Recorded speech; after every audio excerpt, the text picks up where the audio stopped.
The cook was stabbed between the ribs while defending a woman in a nighttime laundromat. He woke up under unfamiliar stars, tied to a campfire where a dozen bearded savages were preparing to roast him by morning.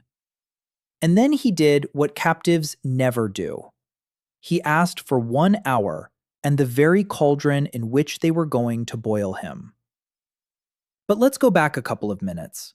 The smell hits him first. Not pain, not cold. Burnt fur.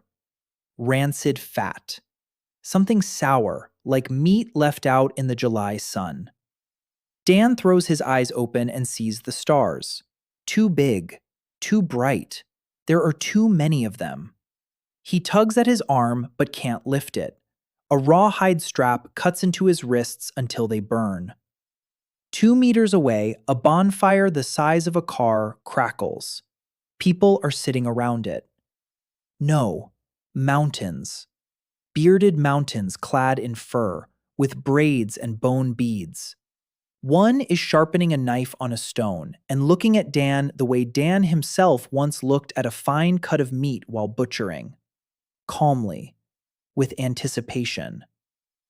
Memory punches him in the gut. The night shift. 3 a.m, a man is beating a woman. Dan bursts in. The knife sinks between her ribs. Darkness. And now, the stars and the giants who are carving him up for dinner. A hulking figure, nearly 2 meters tall, stands up. He approaches. He crouches down. He runs his finger along the blade and blood trickles down his skin. Yet he doesn't even flinch. He smiles, almost affectionately, and growls something in a guttural language. Dan doesn't know that language, but he understands every word. At dawn, little one, you'll be delicious. His heart is pounding in his throat, and this is where the strangest part begins. Dan lies before the butchers who will slaughter him for breakfast and catches himself having a crazy thought. He senses a cauldron on the other side of the fire. The water's been sitting there for about 40 minutes now, with no fire beneath it. They'll throw the meat in there, and it'll turn as tough as a boot. He turns his head. Nearby, a heap lies in the mud. Wild garlic. A bunch of thyme. The carcass of a beast butchered with an axe by someone with no clue about anatomy. The entrails are piled on top of the cut meat. The bones have been tossed aside, because they don't eat bones here. Idiots. All the good stuff is in the bones. Dan closes his eyes, opens them. The barbarians haven't disappeared. The knife hasn't disappeared. This isn't a dream. That means he has 5 hours and 1 chance. He takes a deep breath and shouts. The warriors turn around. Dan speaks in Korean, but somehow his words reach these people. He asks for 1 hour. 1 hour and that cauldron. And he'll feed them so well, they'll forget his name. The fire crackles.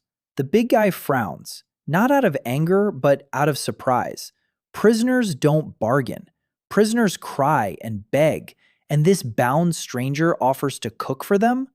Someone laughs, then another. Soon the whole circle is roaring with laughter. And then a man steps out of the shadows. Not the biggest, not the loudest, but everyone falls silent when he raises his hand, his left hand. He has no right hand. The stump below his elbow is wrapped in blackened leather. Bjorg the One-Armed, chieftain of the Grey Wolf clan. He approaches. He sits down. He fixes Dan with a long, heavy stare. He turns to the warriors and utters 3 words. Untie his hands. The burly man opens his mouth.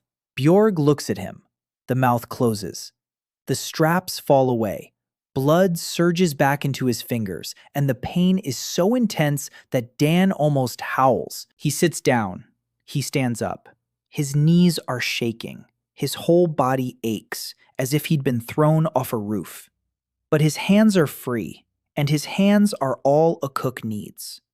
Dan walks over to the pile. He grabs a head of garlic. He sniffs it. Pungent. Fresh. He rubs thyme between his fingers, and the scent transports him back to the kitchen at Grandma's when he was 7, and his grandmother taught him that you have to listen to the herbs before you cut them. He shakes his head. Not now. He demands salt, lots of salt, fire, and yellow bark from the tree by the stream. The warriors exchange glances. Why does a stranger need bark? But Bjorg nods and 2 of them leave. Dan examines the carcass and groans inwardly. Half the good cuts are ruined. He rolls up his sleeves. He asks for a knife. The big guy stares at him for a long time. Then he hands over his blade, sharp as a razor. Dan gets to work. He separates the meat from the bones. He cuts away the tendons. He slices it into thin strips across the grain. Someone snorts. That's how women cut it. Dan doesn't hear it. His hands have done this thousands of times. They bring the bark, wild birch. It smolders rather than burns. Perfect. He lifts the pot off the stones. He pours out the stale water, fills it with fresh water, throws the bones and trimmings into the cold water, places it over the embers. Not over the flames, over the embers. The barbarians frown. They're used to roaring, boiling water. Dan grinds garlic with salt on a flat stone into a coarse paste. He rubs the mixture into each slice of meat. He folds small bags from birch bark, places 2 slices of garlic paste and a sprig of thyme inside each one and wraps them up. 12 bundles, 1 for each of them and 1 for the chieftain. He buries them in the ashes where the heat is steady, but there's no flame. He returns to the cauldron. The water barely stirs. He skims off the foam. The barbarians don't know what skimming foam means and exchange glances. 20 minutes. 30. The broth turns golden. Dan tosses in onion rings, a pinch of salt, and a sprig of thyme. He sniffs it. Adds more salt. He takes out the bundles. The birch bark has darkened, but hasn't burned. Inside, the meat simmers in its own juices. He unwraps one. Pink. Juicy. It smells of smoke, garlic, and something that has no name. He ladles the golden broth into bowls. He places a bowl and a bundle in front of each person. He sits down across from them. His hands are shaking from the adrenaline. The big man looks at the bundle. At Dan. He unwraps the birch bark, puts a piece in his mouth. Chews. His face is stony. He picks up the bowl, takes a sip, and freezes. Everyone is watching. A tear rolls down his cheek. Then another. He's crying, silently, without wiping his face. He didn't know food could be like this. That a piece of meat could send warmth all the way to his chest. That the smell of garlic could bring back memories of a mother who'd been gone for 20 years. One by one, the warriors open their bundles. One by one, they take a bite. No one speaks. Only the campfire crackles and the quiet sound of chewing can be heard. Someone turns away. Someone eats with their eyes closed. Bjorg unwraps his last. He eats slowly. He sips the broth in small sips. He sets the bowl aside. He takes a knife from his belt and places it on the ground. Untie him, he says. Dan opens his mouth to say he's already untied. Bjorg shakes his head. Not his hands. He turns to the clan. This man will stay by my fire. Bring him whatever he asks for. And then tears begin to flow from Dan's own eyes. Not from joy. It's the smell. The thyme in the broth smells exactly like the kind Hanmani used to toss into her twenjanjige on Saturdays. On Saturdays, when Dan would come over for dinner. This Saturday, he didn't come. And he never will again. He wipes his face with his sleeve. He walks over to the pot. There's still some left at the bottom. He pours himself a bowl. He sits down by the fire and eats. This is his first dinner in a world he doesn't know how to eat in. And he's just signed a contract to teach him how. The morning began with Dan waking up from a blow to the ribs. Not a hard one, more of a nudge. He opened his eyes and saw a girl standing over him.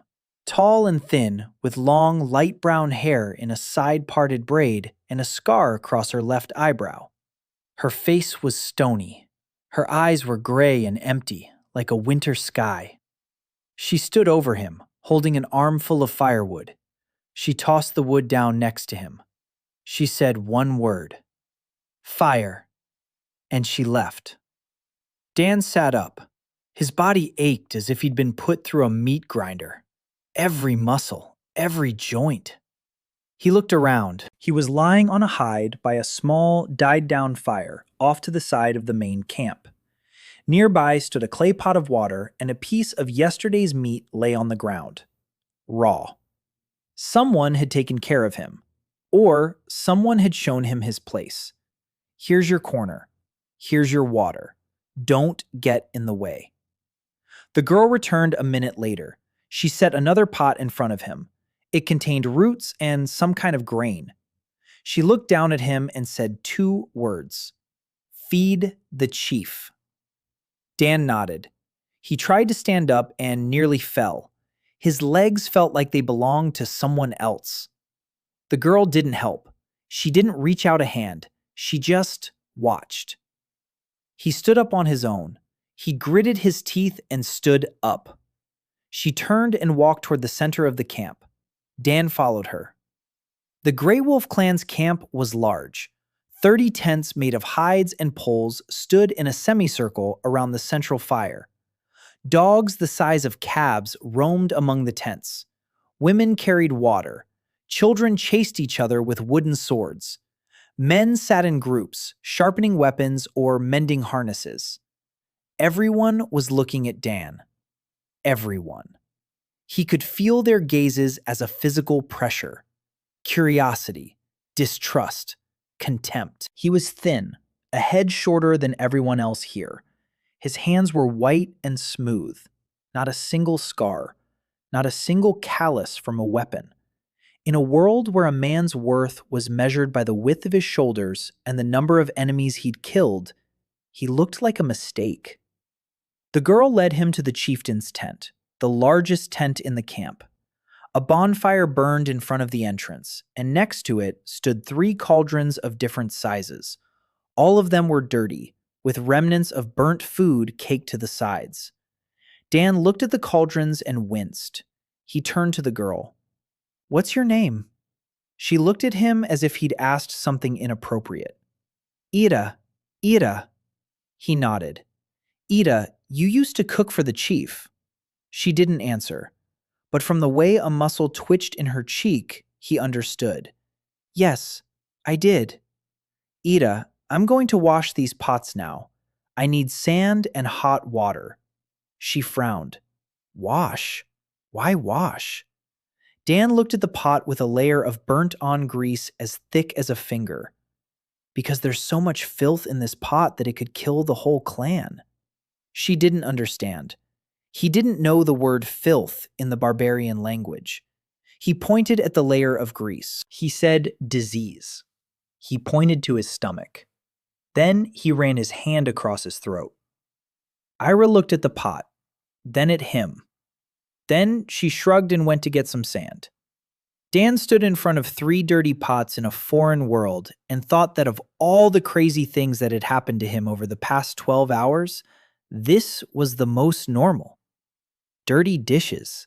That's something he knows how to do. He rolled up his sleeves and got to work. Sand and hot water. He scrubbed the pots with a stone and sand until his hands turned red. Ira stood nearby and watched, silently, expressionless. An hour later, the pots were gleaming. Not perfect, but 1,000 times better than before. Dan examined what they'd given him for cooking. A grain that looked like wild barley, root vegetables, the same wild garlic, a piece of dried meat as hard as a rock, and nothing else. He looked at Ira. There's nothing else. She shook her head. He sighed. All right. He soaked the grain in water. He broke the dried meat into fibers with a stone and soaked that, too. While the grain was swelling, he walked around the camp. Or rather, he tried to. At the third tent, a warrior stopped him, grabbed him by the shoulder, and turned him toward himself. A burly man with a shaved head and a tattoo covering half his face. He said something quickly and angrily. Dan didn't catch all the words, but got the gist. What are you doing here, stranger? Dan raised his hands, slowly. He showed that they were empty.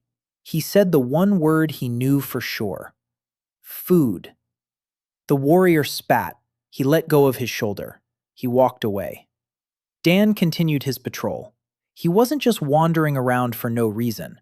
He was looking for ingredients. Grass grew by every tent, different kinds. Dan crouched down by a bush. He plucked a leaf. He rubbed it between his fingers. He sniffed it. Wild mint. Faint, but mint. Near another tent, he found roots that looked like horseradish. Pungent. By the stream behind the camp, he discovered watercress. A whole meadow of it. No one had touched it. No one knew it was edible. He gathered 2 handfuls. He returned to the campfire. Ira was standing in the same spot. He began to cook. Porridge made with water. Boring. But if you add strips of dried meat to the water and cook it slowly, you'll end up with not just porridge, but porridge in broth. If you crush the wild mint with salt and add it at the end, it will add a fresh note. If you grate the horseradish root on a stone and place it separately on the edge of the bowl, it will create a contrast, spicy and mild, hot and sharp. An hour and a half later, he was standing in front of Bjorg's tent with a pot of porridge. Ira stood beside him. He nodded to her, and she pulled back the flap. Bjorg was sitting on animal skins. 2 others sat beside him. A young man of about 17 with Bjorg's face, but with a more menacing expression. And a girl slightly older, short, wiry, red-haired, with freckles and a weather-beaten face. Grim and Solveig, the chieftain's children. Dan didn't know that yet. He set the pot down in front of Bjorg. He divided the porridge among 3 bowls. He topped each bowl differently. He put more shredded meat and horseradish in Bjorg's bowl. The chieftain is a big man. He needs warmth and spice. He made the porridge thicker and heartier for the young man. He's young. He needs to feel full. He added more mint and watercress to the girl's bowl. She's a warrior. She needs freshness and lightness. He did it without thinking. His hands moved on their own. His eyes were counting. Harmony had taught him that way. Look at the person before you pick up the knife. Bjorg looked at his own bowl, then at the children's bowls. He noticed the difference. His eyes narrowed. He picked up a spoon, tasted it, chewed it, nodded. Once. It was the best compliment Dan had ever received in this world. The boy grabbed his bowl and began to eat quickly, greedily. He stopped halfway through. He looked at Dan. 2 expressions were battling on his face. The pleasure of eating and the hatred that a stranger could cook better than all the people he'd known since birth. Hatred won out. He set the bowl aside. He stood up and walked out of the tent. Bjorg didn't even turn his head. The girl ate silently and methodically. She finished every last bit.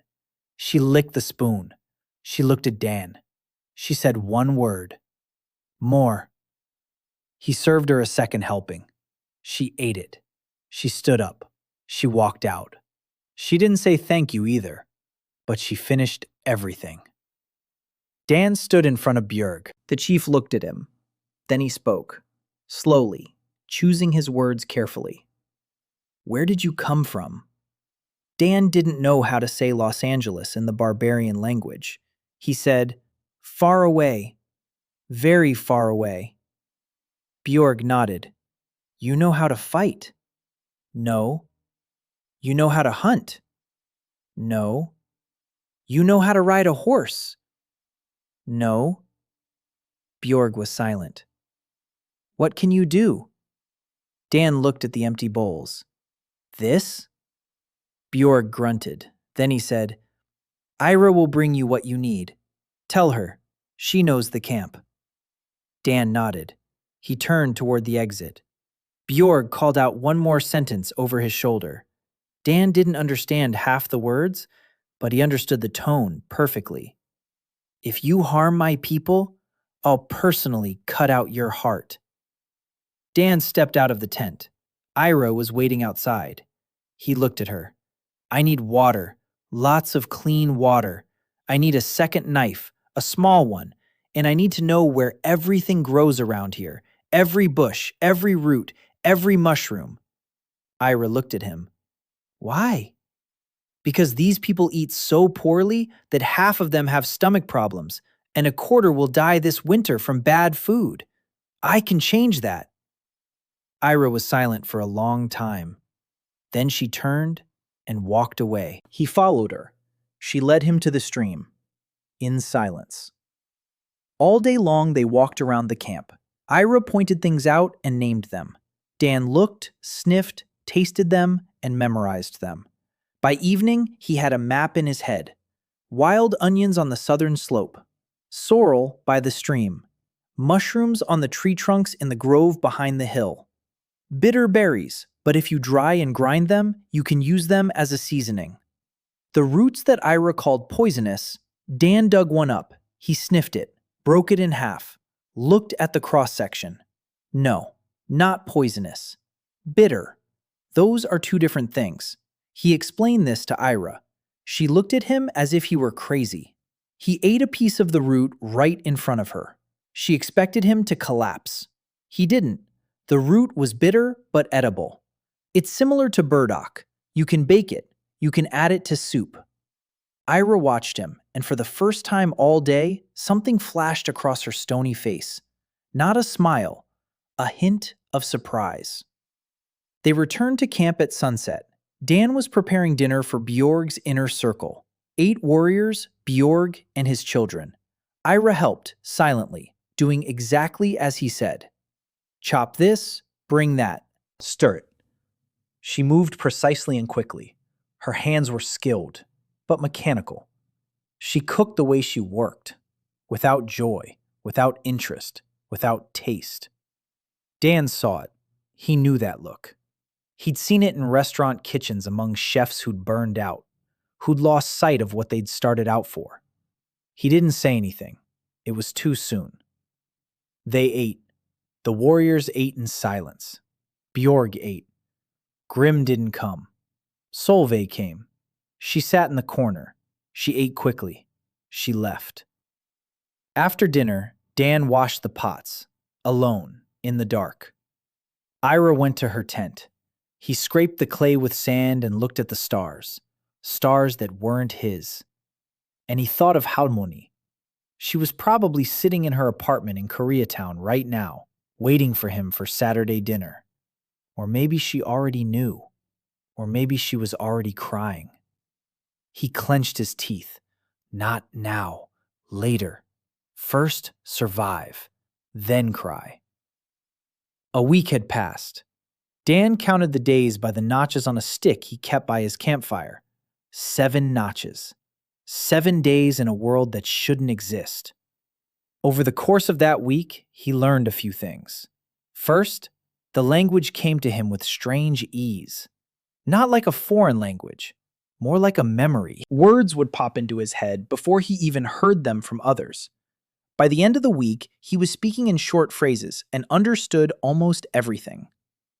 Second, the Grey Wolf clan numbered about 300 people. 80 of them were warriors. The rest were women, children, and the elderly. They lived a nomadic life, moving across the steppe in pursuit of herds of wild bison. Now they were camped for the winter at the foot of rocky hills.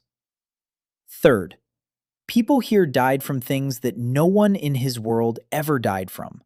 Dysentery, food poisoning, scurvy, infections from dirty wounds. Half of these deaths could have been prevented by washing hands in boiling water. Fourth, Grim hated him. On the third day, Dan was walking with an armful of kindling when Grim tripped him. Dan fell face first into the mud. The firewood scattered. Grim stood over him and waited. He waited for the stranger to look up with anger. Then he could hit him. Dan got up. He gathered the firewood. He looked at Grim calmly. He said, "Dinner will be ready in an hour. Come." Grim spat and walked away. He didn't come to dinner.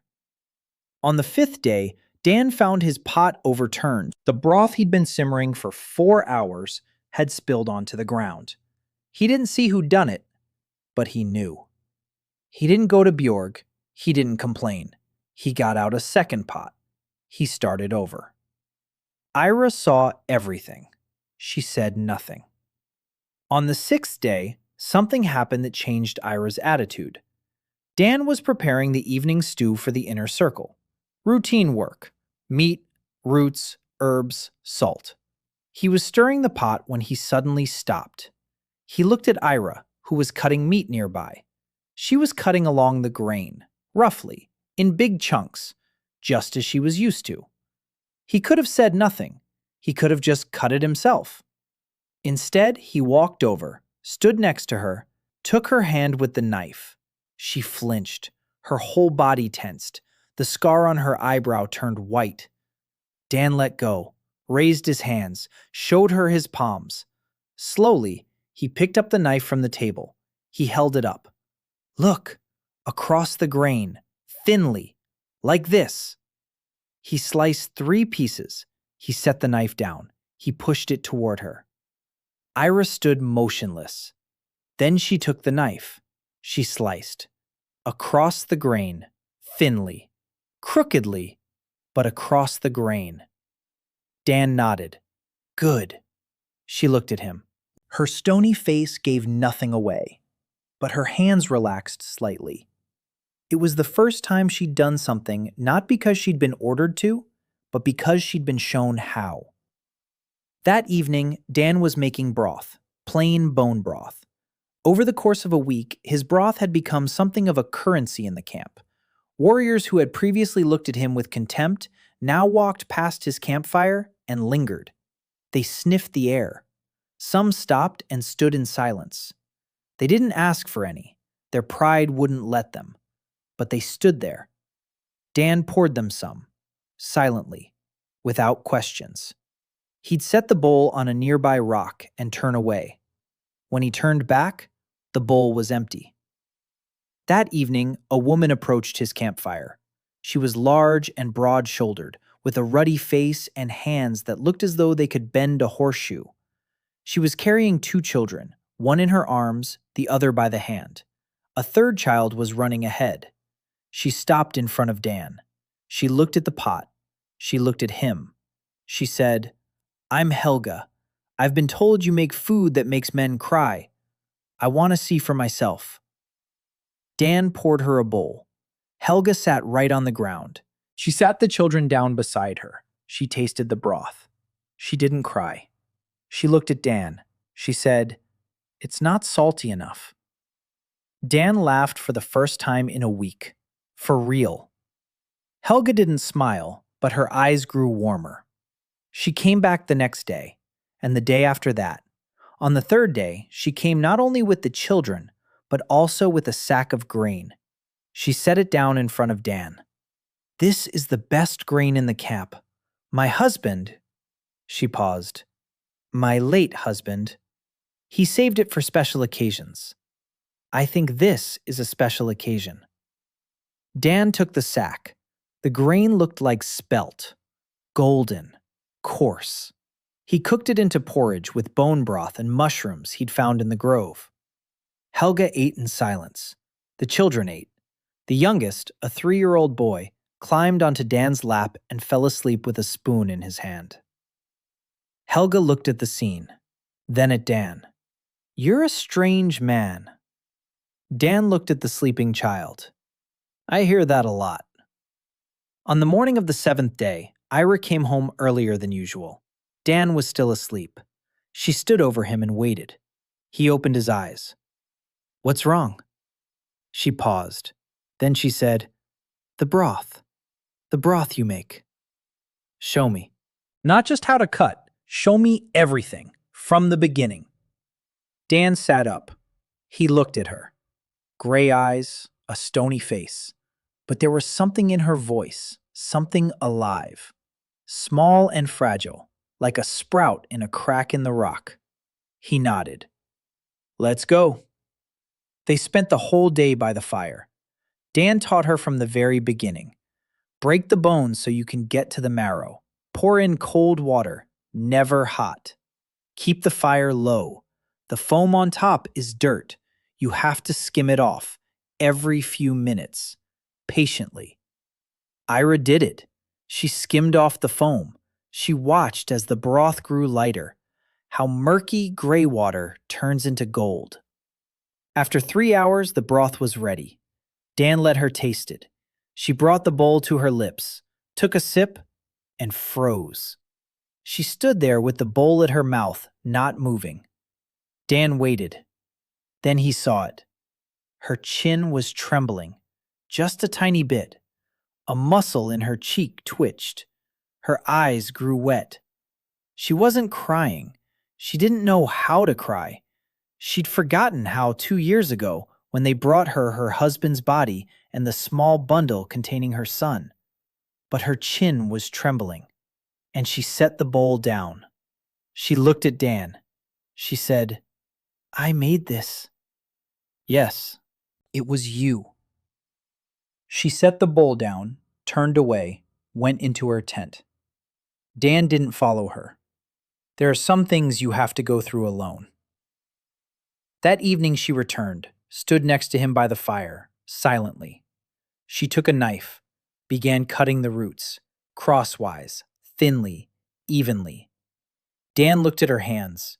They weren't mechanical anymore. Something had changed, something small. The first crack in the stone. That night, Dan lay on his hide and couldn't sleep.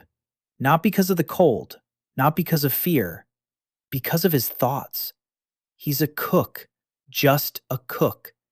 He knows how to cut meat and make broth. He's not a warrior, not a mage, not a hero. He's a guy from Los Angeles who used to cook fusion cuisine for hipsters and got stabbed in the ribs for sticking his nose where it didn't belong. And now he's here, in a world where people eat raw meat and die of diarrhea. And he's the only one who knows you have to boil water. He closed his eyes. He saw Hagmani's face. She was standing in the kitchen, small, thin, wearing her ever-present apron stained with gochujang. She looked at him and said, Dana, a chef isn't someone who just makes things taste good. Cabbage changed everything. Dan found it on the 3rd day of the 2nd week. Wild, dense, with thick, tough leaves. It was growing on a hillside beyond the stream. He gathered as much as he could carry. Ira walked beside him, saying nothing. He asked Helga for 4 large clay pots. Helga asked why. He said, Trust me. She looked at him for a long time. Then she brought the pots. Dan chopped up the cabbage. He rubbed it with salt. He added wild garlic and that spicy root that looks like horseradish. He packed the pots tightly, weighed them down with stones, poured brine over them, covered them with animal hides, and buried the pots in the ground up to their necks. Ira asked what it was. Food that isn't ready yet. When will it be ready? In 2 weeks. Ira looked at the buried pots, then at Dan. Food you have to wait 2 weeks for. She didn't understand. In the world of barbarians, food was what you killed and ate right away. The idea that food could be prepared in advance, that time could be an ingredient, was beyond her comprehension. Dan didn't bother to explain. In 2 weeks, she'd figure it out on her own. While the cabbage waited for its time to come, Dan kept himself busy with other things. Every day, he fed Bjorg's inner circle. Every day, he searched for new ingredients. Every day, he taught Ira. And every day, he observed. He observed people just as Halmoni had taught him to observe restaurant customers. Don't listen to what they say. Watch what they do. Watch how they sit, how they chew, how they hold their spoons. He noticed that an old herbalist named Mirta coughed in the mornings, and her skin was gray. She wasn't getting enough fat. He started adding more bone marrow to her portion. After a week, the coughing became less frequent. He noticed that a 12-year-old boy named Thorn was as thin as a stick and shorter than his peers. Iron deficiency. He found a wild liver in the hunter's supplies. No one ate it. Offal was considered slave food. Dan took the liver. He sliced it thinly. He seared it with wild onions on a flat stone by the fire. He served it to Thorn on the side. The boy looked at the dark pieces suspiciously. He tasted it. He ate it all. He came back the next day. Dan fed him liver every day. In a month, Thorn would grow 2 fingers taller. He saw that Solveig ate quickly and greedily, not because she was hungry, because she was used to it. A warrior eats quickly. A warrior doesn't savor her food. Savoring is a weakness. Dan didn't say anything to her, but one day he set a bowl in front of her with a layer of roasted berries at the bottom beneath the porridge, sweet and sour. She reached them and stopped. She looked up. What was that? Berries. She tasted one. She chewed slowly. For the first time in all these days, she ate slowly. And Dan saw something on her weather-beaten face smooth out. For half a second. Then her face grew stiff again. But half a second was enough. Grim didn't eat with them.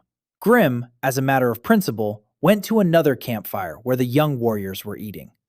They roasted meat over the fire until it was charred black and ate with their hands, and that was the right way, like men, not like this strange, worthless stuff. Dan knew. He didn't push her. On the 14th day, Dan dug up the pots. Ira stood nearby. Helga came with the children. Even a few warriors approached. Word of the buried pots had spread throughout the camp, and people were curious. Dan peeled the skin off the first pot. The smell hit them like a punch. Sour, pungent, alive.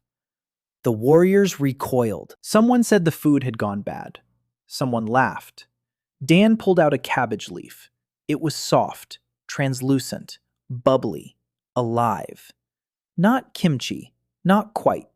Something else. Thyme, wild garlic, and that pungent root gave it a different flavor. But the principle was the same. Fermentation. Bacteria that transform the ordinary into the extraordinary. Thyme as an ingredient. Dan put the cabbage leaf in his mouth, chewed it, closed his eyes. Sour, spicy, crunchy, alive, salty, with depth, with character. He opened his eyes, placed the leaf in his palm, and held it out to Ira. She looked at the cabbage, at Dan. She took the leaf, sniffed it, winced, put it in her mouth, chewed, slowly. An expression appeared on her face that Dan hadn't seen once in 2 weeks. Confusion. She didn't understand what she was feeling. The taste was unfamiliar, completely. There was nothing like it in her life. Sour but not spoiled, spicy but not bitter, crunchy but soft. She swallowed. She looked at Dan. This thing has a voice. Dan didn't understand. A voice. Ira pointed to her throat. When you eat, here, it speaks. Dan understood. Umami. She could sense umami, and she didn't have a word for it. She called it a voice. Food has a voice. It was the most poetic description of the fifth taste Dan had ever heard. Helga was the next to try it. She chewed. She nodded. She handed it to the children. The older boy tried it and grimaced. The middle girl tasted it and asked for more. The youngest took a leaf and put it on his head. Helga took the leaf off his head and ate it herself. By evening, everyone in their immediate circle had tasted the cabbage. The reactions varied. Some spat it out. Some asked for seconds. Others chewed with the expression of someone trying to solve a math problem they didn't understand. Bjorg tried it. He chewed for a long time. Then he said, "This can be stored." Yes. For how long? Months, if done right. In the dark. In the cold. Bjorg looked at Dan, and for the first time, Dan saw more than just curiosity in his eyes. Calculation. The chief was calculating. Food that keeps for months. In winter, when the livestock die and the hunt is meager, and every third child doesn't live to see spring, food that waits. Bjorg stood up. He walked right up close to Dan. He was a head taller. He looked down at him. The voice of the cauldron. Dan blinked. What? Bjorg turned to the clan. From this day forward, this man bears the name Voice of the Cauldron. Whoever touches him, touches me. Whoever takes his food, takes mine. Silence. The warriors exchanged glances. The Voice of the Cauldron. A title from the old songs. A title that hadn't existed for 300 years, ever since the last keeper of the cauldron had perished. The elders whispered about it. They sang of it on winter nights. And now the chief was bestowing this title upon a stranger who had buried cabbage in pots. Someone pounded their fist against their chest in approval. Someone else remained silent. Grim stood at the edge of the circle, his face white with rage. Dan stood there, not knowing what to say. He didn't want titles. He wanted to sleep, and he wanted to go home. But he couldn't go home. So he nodded. He said one word. Thank you. Bjorg snorted. Don't thank me. Just do it. That night, Dan sat by his campfire and watched the flames. Ira sat across from him. She was silent. It was the first time she'd stayed after dinner. She hadn't gone straight to her tent. She just sat there. Dan didn't ask why. There are some things you just don't ask about. The fire crackled. The stars shone. Somewhere in the camp, a dog barked in its sleep. Dan thought about tomorrow. Tomorrow, he'd have to teach Ira how to make sauerkraut on her own. Tomorrow, he'd have to find some honey. He'd seen bees by the stream, so there must be a hive somewhere. Honey isn't just a sweet treat. Honey is a preservative, medicine, an antiseptic, currency. Tomorrow, he'd have to talk to Bjorg about the cellars. If they dug pits and lined them with stone, they could keep food cold longer. Tomorrow, tomorrow, tomorrow. He was tired. His eyes were closing. He lay down on the hide. Ira was still sitting by the fire. Dan drifted off to sleep, and the last thing he saw was her silhouette in the light of the flames. Motionless, dark, but alive. She sat there, staring at the embers, and the fire was reflected on her stony face. The first month had come to an end, and Dan was standing knee-deep in the stream, catching fish with his bare hands, to no avail. The fish were fast, slippery, and clearly smarter than he was. Ira stood on the bank and watched. Her face was stony, but Dan could have sworn that the corner of her mouth twitched. He climbed out onto the bank, wet and empty-handed. Ira silently handed him a spear, a slender one with a bone tip. He looked at the spear, he looked at the stream, he took the spear. He missed 14 times.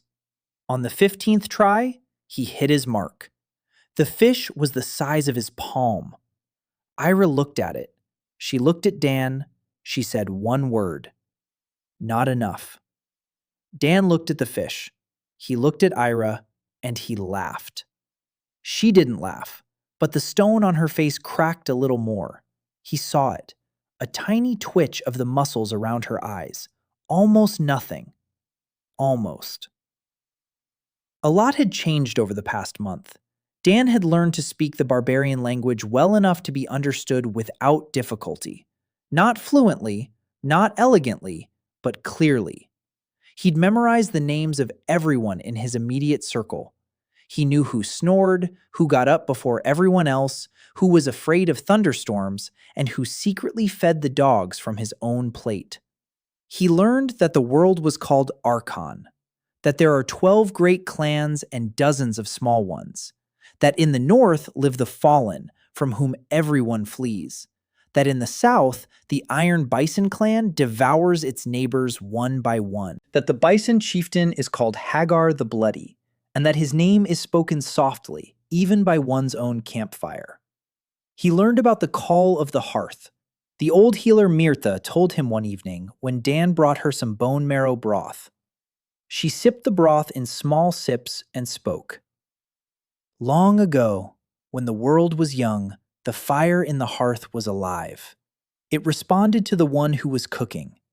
If you cook with love, the food heals. If you cook with hatred, the food kills. Dan listened. These were fairy tales, probably. But in a world where he spoke a language he hadn't learned, and where the stars were the size of a fist, fairy tales were worth listening to carefully. Mirtha said that 300 years ago there was a man, the keeper of the cauldron. He came from the edge of the world. He fed his enemies, and they laid down their weapons. He almost united the clans. Almost. They killed him at his own feast. Dan asked how. Mirtha looked at him for a long time. Honey, she said. Honey from the northern slopes. It looks like ordinary honey, but in the stomach, it turns into poison. The keeper didn't know. She fell silent. She finished her broth. She stood up. As she was leaving, she turned around. You cook just like him.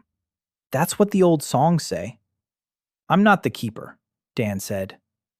Mirtha looked at him and said nothing. She left. Dan sat by the fire and thought.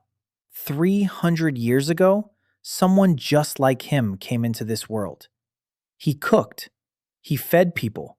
He changed people. And he was killed, poisoned by the one thing he didn't recognize. Poisoned with honey, at his own feast.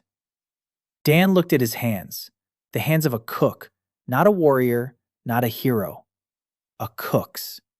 And he thought that the previous cook had probably looked at his own hands just like that too, before he died. He shook his head. Not now. There were things to do. Things were as follows. The full moon was approaching, and Bjorg said that, according to custom, on the full moon the clans could invite guests to a feast. An old law, older than any chieftain. Whoever came to the feast on the full moon was inviolable. Weapons at the entrance. Blood under the moon was forbidden. Bjorg asked Dan if he could prepare a feast. A real one. A big one. Not for 10 warriors, but for 40. Maybe 50. Dan said yes. Then he stepped out of the tent and sat down on the ground because his legs gave way. 50 people. He had 3 cauldrons, 1 assistant, and ingredients he gathered from the bushes. Ira found him sitting there. What's wrong? I need help, Dan said. You're not the only one. I need people, Dan said. Ira looked at him. Women, Dan nodded. Ira left. She returned an hour later with Helga. Helga had brought 4 women with her. They stood there looking at Dan with an expression he could read without a doubt. Skepticism, curiosity, and a hint of offense. A man calls women into the kitchen? A man teaches women how to cook? As if they hadn't been cooking their whole lives. Dan understood. He bowed. Not deeply, just briefly. I don't know how to hunt. I don't know how to fight. I don't know how to ride a horse. But I know how to make food that brings people to tears. And I need your help because I can't do it all on my own. Helga exchanged glances with the women. What should they do? Dan began to explain. 2 days until the full moon. 2 days to prepare a feast for 50 people. He divided up the work. Helga and 2 women cut the meat, thinly, crosswise.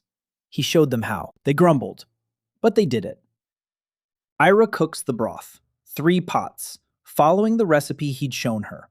She already knew how. She nodded. The other 2 women were gathering herbs and roots. Dan drew each plant he needed on the ground with a stick. Wild onions, thyme, mint, sorrel, those roots that look like parsnips, mushrooms from the trees. The women looked at the drawings. One of them said they considered half of these plants to be weeds. Another said the mushrooms that grow on trees are poisonous. Dan shook his head. They're not poisonous. They're bitter. If you dry them and grind them into a powder, the bitterness goes away and the flavor remains. The woman looked at him skeptically. He took out a small bag of mushroom powder he'd made the previous week. He offered her a taste. She licked her finger with the powder on it. She raised her eyebrows.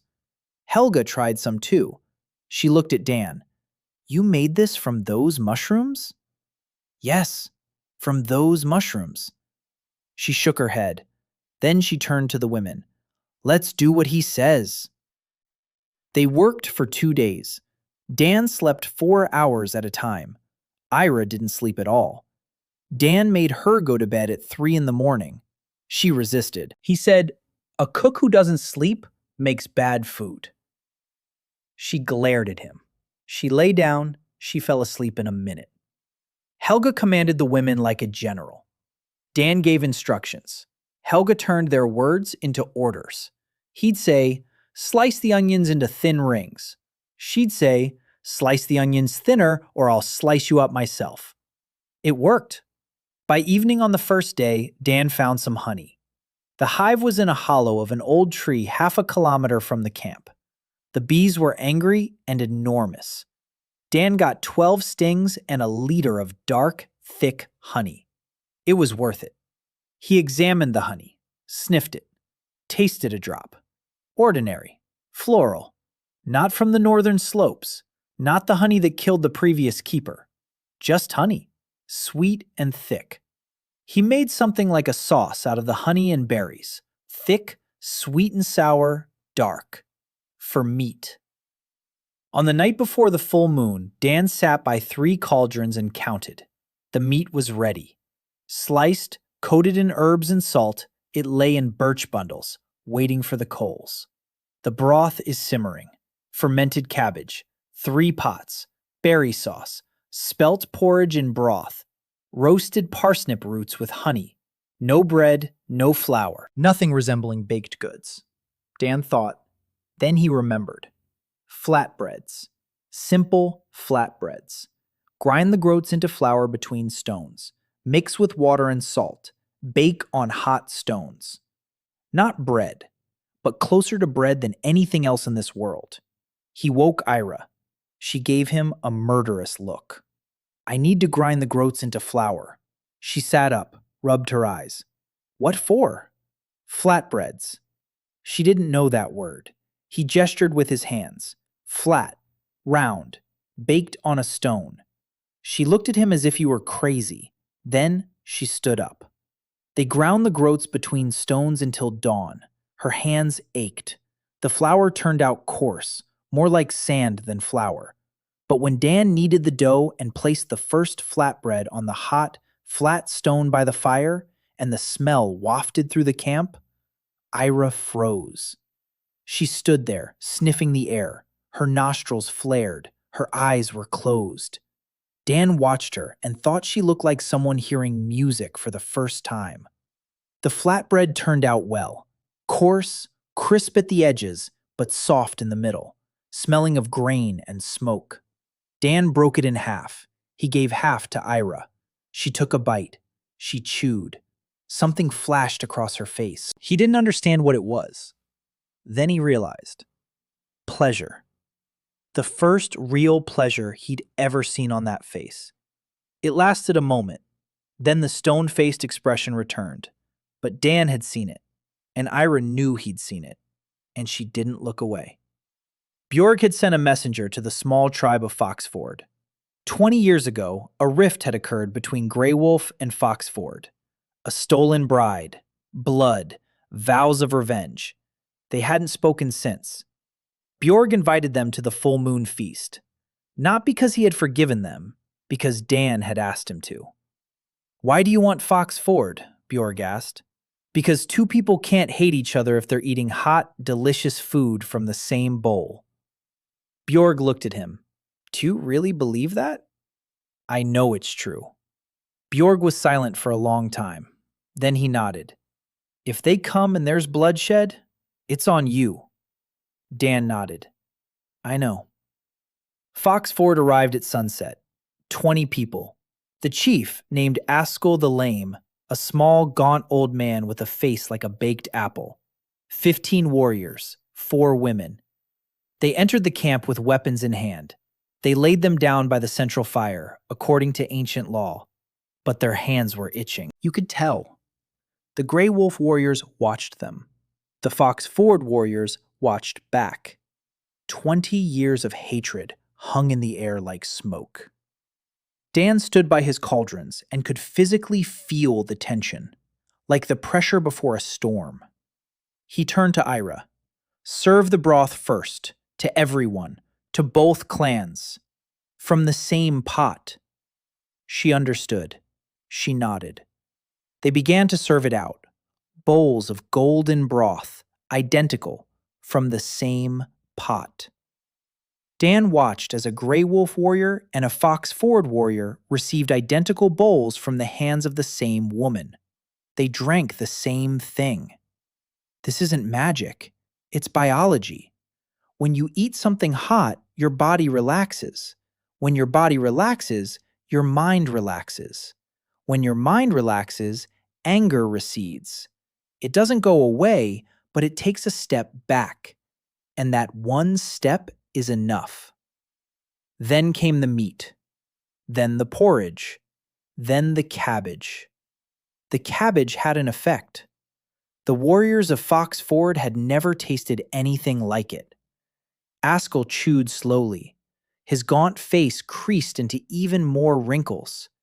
He looked at Bjorg. What's this? Bjorg looked at Dan. Dan stepped forward. Cabbage, he said, with salt and herbs. It's been waiting in the ground for 2 weeks.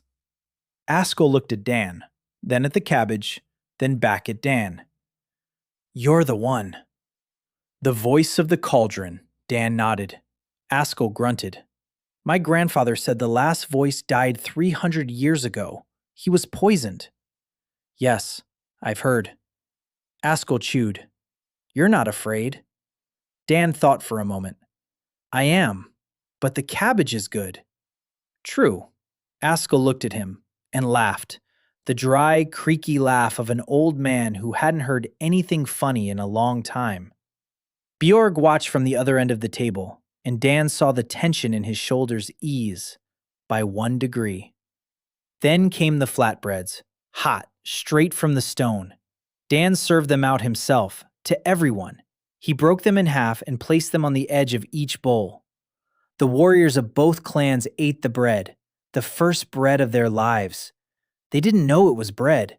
To them, it was just a hot thing made of grain that smelled of smoke and was soft on the inside. But they ate and fell silent and ate some more. By midnight, the campfire was dying down. The moon hung over the camp, huge and yellow like the honey Dan had found in the tree hollow. Askell sat next to Bjorg. They were talking, quietly.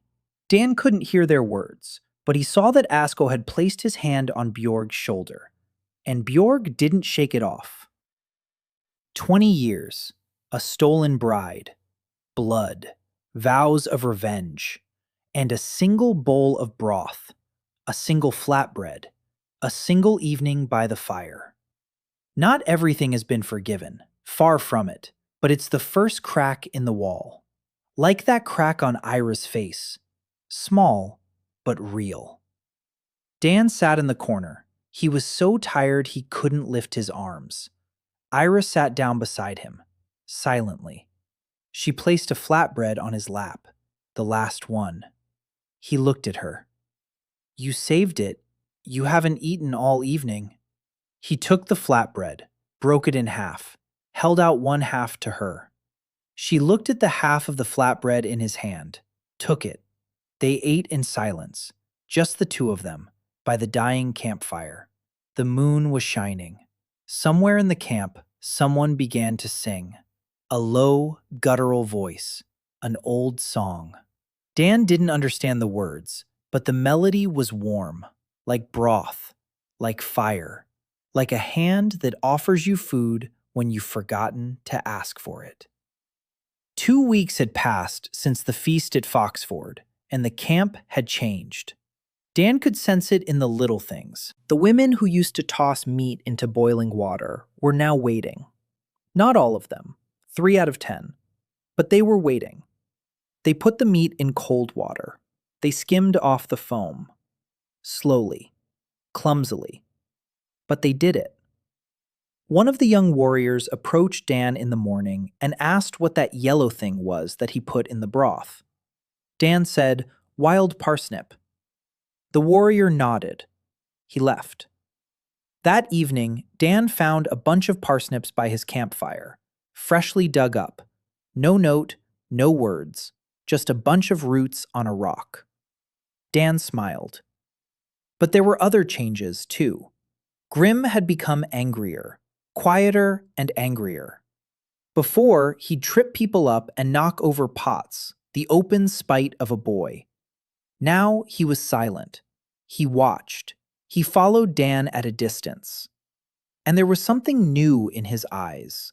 Not just the resentment of a son whose father listens less to him than to a stranger. Fear. Grim was afraid. Because the clan was changing, and he didn't understand how, nor could he stop it. Dan saw it, and he knew that fear was more dangerous than anger. An angry boy overturns cauldrons. A frightened boy grabs a knife. He tried to talk to Grim. Once, he approached him when Grim was sitting by the far campfire with the young warriors. He said he wanted to cook something for him. Just for him. Something Grim wanted. Grim looked at him. Then he stood up. He stepped right up close. He was half a head taller than Dan and twice as broad-shouldered. He spoke quietly so that only the two of them could hear. "You stole my father. You stole my clan. If you try to steal anything else, I'll kill you. I don't care what my father says." He turned and walked away. Dan stood there, feeling his heart pound. The threat was real. There was no bravado in Grim's voice. There was the quiet, icy confidence of a 17-year-old boy who had nothing to lose. Dan returned to his campfire. He sat down. Ira looked at him. "What?" "Nothing." She didn't believe him, but she didn't ask. Dan thought about Grim all evening. Then he stopped. Because the next morning, something else happened. A scream rang out at dawn. A piercing woman's scream from the tents at the edge of the camp. Dan jumped up. He ran toward the sound. A woman was standing by the outermost tent, holding a child in her arms. A boy of about 4. He was gray. He was vomiting bile. His body was convulsing. 2 other children were standing nearby. They were gray too. They were vomiting too. Dan ran over. He looked. He sniffed the vomit. A sharp, sour smell. Not food. Water. They'd been drinking water. Dirty water. From a puddle or from the part of the stream downstream from where the camp dumped its waste. He'd seen this before. He knew it would happen. He'd warned Ira. He'd warned Helga. He'd said the water had to be boiled. All of it. Always. They listened. They nodded. They didn't do it. Because why boil water? Water is water. Dan grabbed the nearest pot. He scooped up water from the stream further upstream. He put it on the fire. He boiled it. He added salt. Lots of salt. He added honey. A spoonful. It turned out to be a crude version of an electrolyte solution. Not perfect, but better than nothing. He made the woman feed the boy. 1 spoonful at a time, slowly. The boy threw up. Dan made him drink again. 1 spoonful at a time. The boy threw up again, one spoonful at a time. An hour later, the vomiting stopped. The boy lay there, exhausted but alive. The other two children were in better condition. They were given fluids too. Dan sat on the ground next to the tent, shaking. Not from the cold, from anger. He stood up. He walked over to Björg's tent. He walked in, uninvited. Björg was sitting there eating his morning porridge. He looked up. Dan said, 3 children nearly died today. From water. From dirty water. Björg looked at him. Dan continued, how many people die every winter? Björg was silent. Then he replied, many. How many of them from stomach ailments? Björg was silent longer. Half. Half. Dan sat down on a pelt in front of him, without asking permission. Half the deaths are from dirty water and spoiled food. I can stop this, but I need you to give the order. They don't believe me on my own. They'll believe you. Björg looked at him. What do you want? Dan said 3 things. First, all drinking water must be boiled. All of it. No exceptions. Second, the place where waste is dumped must be moved further down the stream, much further down, not where they get their water. Third, meat and offal are stored separately, not together, never together. Björg listened. He didn't understand why, but he'd seen the 3 gray-haired children by the tent, and he'd seen that Dan had saved them with salt water and honey. He nodded. I'll give the order. Dan exhaled. Thanks. Björg grunted.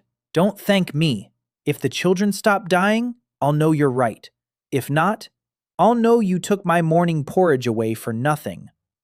Dan left. Over the next week, the camp was reorganized. Everyone grumbled. Boiling water. Why? Moving waste. Carrying it far. Store the meat separately. A stranger's nonsense. But Björg had ordered it, and when Björg ordered something, people obeyed. Dan checked every day. He walked around the camp. He watched. He corrected. He explained. The women listened. Not everyone understood, but they did it. Helga became his main ally. She was the first to understand, not why they had to boil the water, but that after they started boiling it, her youngest child's stomach stopped hurting. For the first time in a year. That was enough.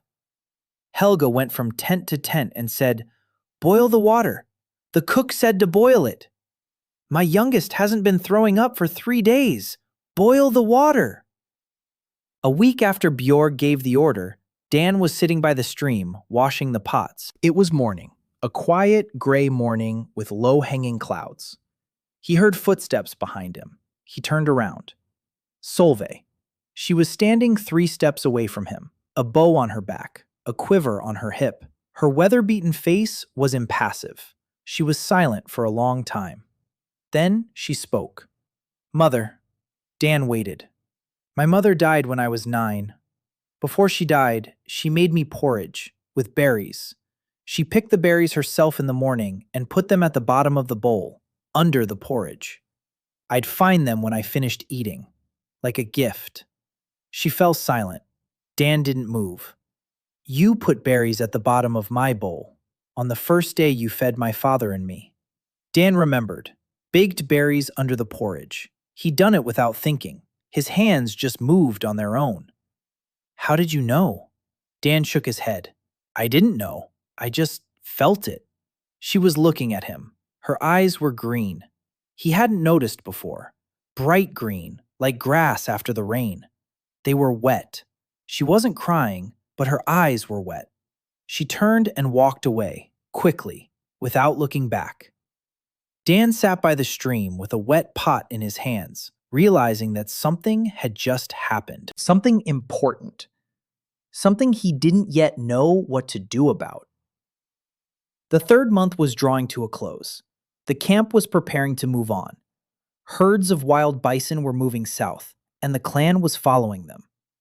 Dan was packing his pots. There were more of them now. 8 pots of cabbage, a sack of salt mixed with dried herbs, 3 bundles of jerky that he'd learned to make properly, not that rock-hard jerky the barbarians gnawed on, breaking their teeth. Soft, salty, smoked over a slow fire. He loaded it all onto the wagon and thought that 6 months ago he'd been packing containers of kimchi into the refrigerator of a restaurant in Koreatown. And now he was loading pots onto a wagon made of poles, pulled by 2 shaggy oxen. Life. Ira was helping him load, silent as always, but her silence had changed. Before, she was silent because she had nothing to say. Now, she was silent because she felt at peace in the quiet. Dan sensed the difference. Halmoni used to say, "There is empty silence and full silence." Empty silence is when a person is in pain and has no words. Full silence is when a person feels at peace and needs no words. Ira was moving from one kind of silence to the other, slowly, one step at a time. On the 3rd day of the trek, what Dan had been waiting for and fearing happened.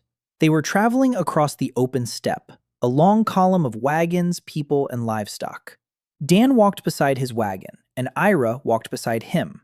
Riders were ahead of them, scouts. One of them shouted and pointed. Dan looked in that direction. A group of people was moving on the horizon, about 20 of them, on foot, with pack animals. They weren't heading toward the clan. They were crossing the steppe on their own business. But their direction was such that they would catch up with the clan in an hour's time. Bjorg rode up to the head of the column. He watched. Then he turned to the warriors. He said, "Get ready." This wasn't an order to attack. It was an order to be on alert. Dan approached Bjorg. "Who are they?" Bjorg didn't answer. Solveig replied. She rode up on a short, shaggy horse. Her face was stern. Her bow was already in her hand.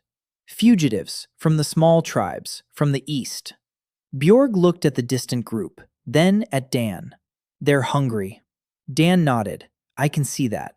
Even from a distance, he could see how they were moving, slowly, with difficulty, like people who haven't eaten properly in a long time. Bjorg said, "If we take them in, that's 20 extra mouths to feed. Winter is coming." Dan was silent. Bjorg continued, "If we don't take them in, they'll die before the first snow." Dan remained silent. Bjorg looked at him. "You want to feed them?" Dan looked at the chief. "Yes." Bjorg snorted. "Of course you do. You want to feed everyone." He paused. "All right, feed them.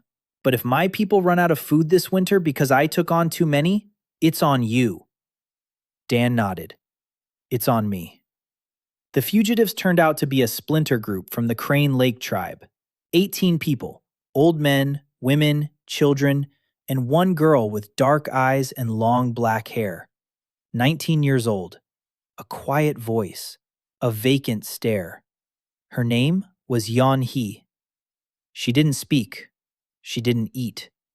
She sat by the wagon they'd put her in and stared at a single point. One of the women from Crane Lake told Ira, and Ira told Dan. The Fallen had attacked their camp 3 weeks ago. They slaughtered everyone who resisted. Yeon-hee's grandmother was the tribe's shaman. She stayed behind to cover their retreat. Yeon-hee wanted to stay with her. Her grandmother ordered her to run. Yeon-hee ran. Her grandmother was killed. Yeon-hee stopped eating. 3 weeks. She drank water. Sometimes. She didn't eat. Dan watched her from across the camp. She was thin. Her skin was gray. She had dark circles under her eyes. She was dying, slowly and quietly, like a candle in the wind. He approached her in the evening. He sat down next to her, not too close, at arm's length. He didn't speak. He just sat there. Half an hour later, he stood up. He left. He came back the next evening, sat down again, remained silent again. On the 3rd evening, he brought a small pot with him. He built a small fire in front of her and began to cook, slowly, quietly. He found a little bag of grains in her purse, Small, round, white. He didn't know what they were, but they were the last thing left from her grandmother. He cooked porridge from those grains, in water, with a pinch of salt, nothing else. Simple white porridge. He set it down in front of him. He tasted it. The grains were similar to rice. Not rice, but similar. Dan's throat tightened. He hadn't eaten anything like rice in 3 months. 3 months without rice for a Korean is like 3 months without air. He ate half of it. He placed the bowl between himself and Yunhee. He said, "You don't have to eat it if you don't want to. But I made it thinking of you. It'd be a shame to throw it away." Yunhee stared at the bowl for a long time. Dan didn't move. He didn't look at her. He stared at the fire.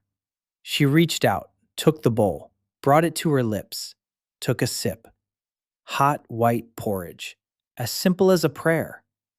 She ate, slowly, one mouthful at a time. Tears streamed down her gray cheeks and fell into the bowl. She ate and cried and ate. She finished, set the bowl down, and after half an hour of silence, she rested her head on Dan's shoulder and fell asleep. Dan sat motionless. The fire was dying down. The stars were shining. Sleeping on his shoulder was the girl who had been trying to die for 3 weeks. And he couldn't move because if she woke up, she might not fall asleep again. He sat there for 2 hours. His legs were numb. His back ached. He sat there. Ira found him like that. She approached. She saw. She stopped. Then, silently, she brought a fur and covered Yunhee with it. She looked at Dan. In her gray eyes was something he hadn't seen before. Not admiration, not gratitude, recognition. She saw that he was doing what she had forgotten how to do. Caring. Not because he had to, but because he couldn't do otherwise. Yunhee started eating. Not much, not every time, but she started. Dan cooked a separate meal for her, the same white grain porridge every evening. He'd set the bowl next to her and leave. Sometimes the bowl was empty when he came back. Sometimes it was full. He didn't ask. He didn't count. He just set it there. A week later, she spoke. Her first words in a month. She said to Dan, "You cook differently than everyone else." Dan was sitting next to her by the fire. "Not like that," she said, staring at the flames. "When you cook, the fire changes." Dan looked at the fire. An ordinary fire. Red, yellow, hot. "What changes?" "The color." She paused. "My grandmother saw this. She used to say that when a person cooks with the right heart, the fire responds. The call of the hearth. You see the call of the hearth." Yunhee looked at him. "I see a light around your hands when you stir. Warm, golden, very faint." Dan looked at his hands, the hands of an ordinary cook, calluses from the knife, a burn on his left wrist from a frying pan back in Los Angeles. No light, no gold. "I don't see anything." "Because you're inside it. A fish doesn't see the water." Dan looked at her. She's 19. 3 weeks ago, she wanted to die. And now she's telling him that he glows when he cooks? He didn't know whether to believe her or not. But Mirtha had said the same thing in different words. The call of the hearth. Intention infused into food. Magic that responds to those who cook with the right heart. Fairy tales, probably. But Yunhee wasn't lying. Her eyes were too empty to lie. There's no point in lying with empty eyes. From that day on, Yunhee began coming to his campfire every evening. At first, she just sat there. Then she started helping, silently. She handed him roots. She washed the dishes. She chopped herbs. Ira watched her warily for the first few days. Then she got used to it. The three of them worked together, a silent team. Dan cooked, Ira chopped, Yeon-hee washed and served. And sometimes, she said things that made the hairs on the back of Dan's neck stand on end. "This broth is sad. Add some honey. Not for the taste, for the mood." Dan added it, and the broth got better. He couldn't explain why. "The porridge is angry today. You were thinking bad thoughts while you were stirring it." Dan thought back. He'd been thinking about Grime, about his threat. He'd been cooking the porridge and thinking about a knife in his back. The porridge turned out tough, dry, even though the recipe was the same ingredients, the same cooking time, but the result was different because he'd cooked it with anger. Yeon-hee saw it, or sensed it, or knew it. Dan didn't understand how, but he stopped doubting. The call of the hearth was real, and Yeon-hee was his interpreter. The 5th month, the clan set up their winter camp at the foot of the rocky hills. It was a good spot, a stream, a forest, caves in the hillside for storing supplies. Dan worked non-stop. Supplies for the winter, dried meat, smoked fish. He'd learned to catch fish, not with his hands, but with a woven trap he'd seen the women of Crane Lake use. Fermented cabbage, 20 pots, mushroom powder, 5 sacks, dried roots, dried berries, salt with herbs, which he ground and mixed every evening. Helga counted the supplies. She came to Dan with the numbers. "We have enough food for 4 months. "It used to last 2.5. Dan nodded. "But if the winter is long—" "Winter is always long," Helga said. "Then we'll need more." Helga looked at him. "You never stop." "No." "Why?" "Because winter doesn't stop." She chuckled. She handed him a piece of flatbread. "Eat. You're losing weight." He ate. She stood nearby and watched. "Dan?" "Yes?" "My husband, a blacksmith." She paused. "He was a good man, strong, kind. But he never told me to sit down. I'll do it myself. No one ever did, until you came along." Dan chewed the flatbread. He didn't know what to say. She wasn't waiting for an answer. She just stood there, warm, big, strong, and tired. Very tired. 6 years of exhaustion. Dan finished the flatbread. He looked at her. "Helga."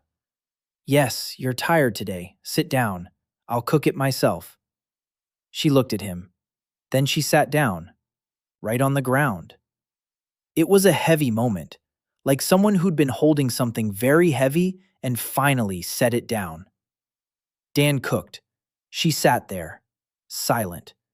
Then she said quietly, "It's been a long time since I was a foolish woman. I can be one today." Dan looked at her. "You can." She smiled, not widely, a crooked smile, like someone who'd forgotten how to do something and is learning it all over again. They sat by the fire. He was making broth. She just sat there. Nothing else was needed. Sometimes the most important thing is when someone tells you to sit down. Me, alone. The 6th month. Snow. The first real snow of this world. Dan stood by the tent and watched the white flakes fall onto the black earth. The snow smelled different, not like the snow in Los Angeles, which he'd seen twice in his life at a ski resort. This snow smelled of iron and pine needles. Heavy snow. Vicious. Solveig walked up to him. "The first blizzard will hit in 3 days." Dan looked at her. "How do you know?" "The wind. It's been blowing from the north for 2 days. On the 3rd day, it'll hit." She spoke of the blizzard as if it were an enemy she knew by sight. "Dan, I want to show you something." They walked through the forest for half an hour. Solveig led the way, quick and confident. Dan followed behind her, stumbling over tree roots. She didn't slow her pace. She didn't wait. She was testing him. He didn't complain. He was breathing heavily, but kept walking. They came out into a clearing, small, round, surrounded by old trees. In the center of the clearing stood a stone, large, flat. Lines were carved into the stone. Drawings. Dan stepped closer. A circle. A fire in the center of the circle. Figures of people around the fire. They're sitting and eating from a single cauldron. Stars above them. And something above the stars. Lines reaching upward, like a pillar of light. This is the first hearth, Solveig said. She was standing at the edge of the clearing. She didn't approach the stone. This was where the last keeper had lit a fire 300 years ago. This was where he was killed. Dan looked at the stone. He placed his palm on the carved lines. The stone was warm, despite the snow, despite the cold. Warm, as if something were still burning inside it. He withdrew his hand. Who killed him? Solveig was silent. Then she said, "Those who feared change, as always." She looked at Dan. He saw in her eyes what she didn't say. Be careful. They returned to camp. Dan thought about the stone the whole way. The warm stone. 300 years later. The call of the hearth. The golden light around his hands that Yeonhee sees. The porridge that turns out tough when he's angry. The broth that grows sad when he's sad. It was all the same thing. He wasn't just a good cook. He was doing something to the world. Something the world remembered. Something the world had been waiting for. That thought was immense. Too vast for a chef from Koreatown. He pushed it to the back of his mind. He closed the door. Later. Right now, he had to cook dinner. Dinner wouldn't wait. The next day, while hunting, Dan walked with a group of foragers. Women and teenagers were gathering the last roots before the blizzard. Dan was walking with them because he could tell the difference between edible and poisonous plants better than anyone except Murda. The arrow came out of nowhere. Thin, black, silent. It was heading for Dan's neck. Solveig was standing 5 steps behind him. She saw the movement before she saw the arrow. She jumped. The arrow pierced her shoulder, her left one, just below her collarbone. She fell. Dan fell beside her. He screamed. The women screamed. 4 figures burst out of the forest, swift, clad in black hides, wielding short, curved knives. Not the barbarians of Archon. Others. Assassins. Professional assassins. The warrior-gatherers reacted. 2 teenagers grabbed their spears. One of the women hurled a stone with deadly accuracy. The stone struck the first attacker in the temple. He fell. The remaining 3 retreated. They vanished into the forest just as quickly as they'd appeared. Dan was on his knees next to Solveig. An arrow was sticking out of her shoulder. Blood was flowing down her arm and dripping onto the snow. Red on white. She was conscious. She was looking at Dan. Her face was pale. Her eyes were green, bright with pain. She said, "Don't pull it out." Dan knew. You don't pull an arrow out in the field. He knew that even without medical training. Every survival show repeated it. They carried her to camp. Myrta pulled out the arrow. Yeonhee helped. Dan was brewing a decoction from the herbs Myrta had named for him. His hands were shaking. The broth was hot and clear. Yeonhee looked at the pot, then at Dan. She said quietly, "Bright. Very bright today." Dan didn't understand. Then he did. Light. Golden light. He was cooking for Solveig, and everything he did was focused on one thing. Let her survive. Let her survive. The broth he had cooked that evening was ordinary broth. Bones, water, salt, herbs. But Solveig drank it, and an hour later, her fever broke. Myrta felt her forehead. She looked at Dan. Silently. 3 days later, Solveig was sitting up. A week later, she was standing. 2 weeks later, she was drawing her bow with her right hand because her left shoulder still hurt. She was alive. The arrow had been poisoned. Mirtha said the poison on the arrowhead usually kills within a day. Solveig survived. It was the broth, Mirtha said. No, not the broth, Dan said. She's strong. Mirtha looked at him. She smiled her dry, old woman's smile. Believe what you will, cook, but I know what I saw. Bjorg was furious. Not at Dan, at those who sent the assassins. He interrogated the slain attacker, a tattoo on his wrist, a bison, the Iron Bison clan.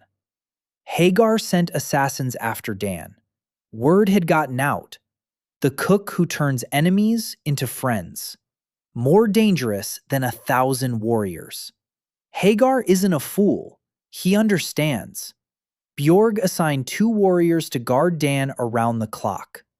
Dan said it wasn't necessary. Bjorg gave him that look that silenced warriors twice Dan's size. Dan fell silent. He accepted the guards. Solveig came to see him 3 weeks after he was wounded, in the evening, by his campfire. Ira had already left. Young He was asleep. Dan was washing the pot. She sat down beside him, in silence. He kept washing. She said, I took the arrow for you. Dan stopped. Yes, you know why. Dan didn't answer. She continued, not because father ordered me to guard you. Not because you're useful to the clan. She paused. Because you put berries at the bottom of my bowl. And because when I eat your food, I feel a way I haven't felt since I was 9. As if someone cares about me. Dan sat there with the wet pot. She stood up. I've chosen you. If you're against it, say so now.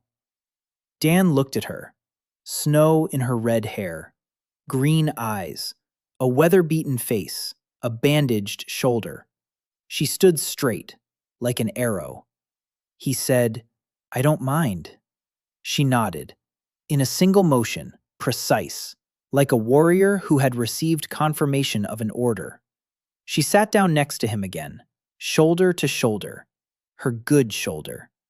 They sat by the fire. Dan was still holding the wet pot. He realized he didn't know what to do next.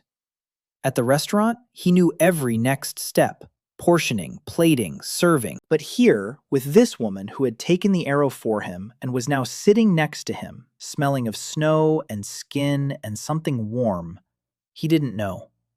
He set the pot down. He turned toward her. She turned toward him. And he did the only thing he knew how to do. He reached toward the fire. He poured her a bowl of broth. He held it out to her. She took it. Their fingers touched on the clay. She drank the broth. He watched the fire, and that was enough. For now. Winter struck like a fist. The blizzard came on the 3rd day, just as Solveig had said. It howled for 3 days. The snow buried the tents halfway. The dogs howled. The children cried. The elders were silent. It was a typical Arhan winter, harsh and long. Dan stood by the fire inside the large tent cooking. He had moved his kitchen inside. 3 cauldrons, supplies of roots and dried herbs in sacks, pots of cabbage, bundles of dried meat, sacks of mushroom powder. He cooked non-stop. In the morning, porridge in broth with dried roots. At noon, a stew of dried meat with cabbage and mushroom powder. In the evening, broth. Thick, hot, rich. Ida worked beside him, silently, precisely, quickly.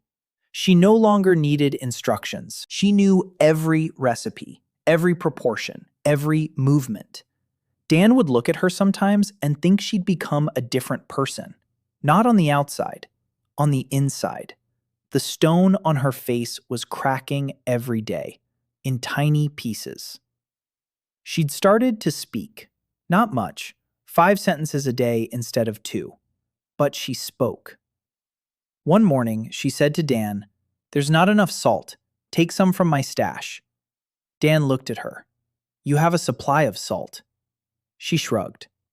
Her husband had been a good provider. There was still some left. She was giving him her dead husband's salt. It meant more than words. Dan took the salt. He said thank you. She nodded. She turned away. But he saw it. The crack had widened. In the second week of winter, Björg fell ill. An old wound. The stump of his right arm had become inflamed. The redness spread up his arm toward his shoulder. He was burning up. Mirtha made herbal compresses. They didn't help.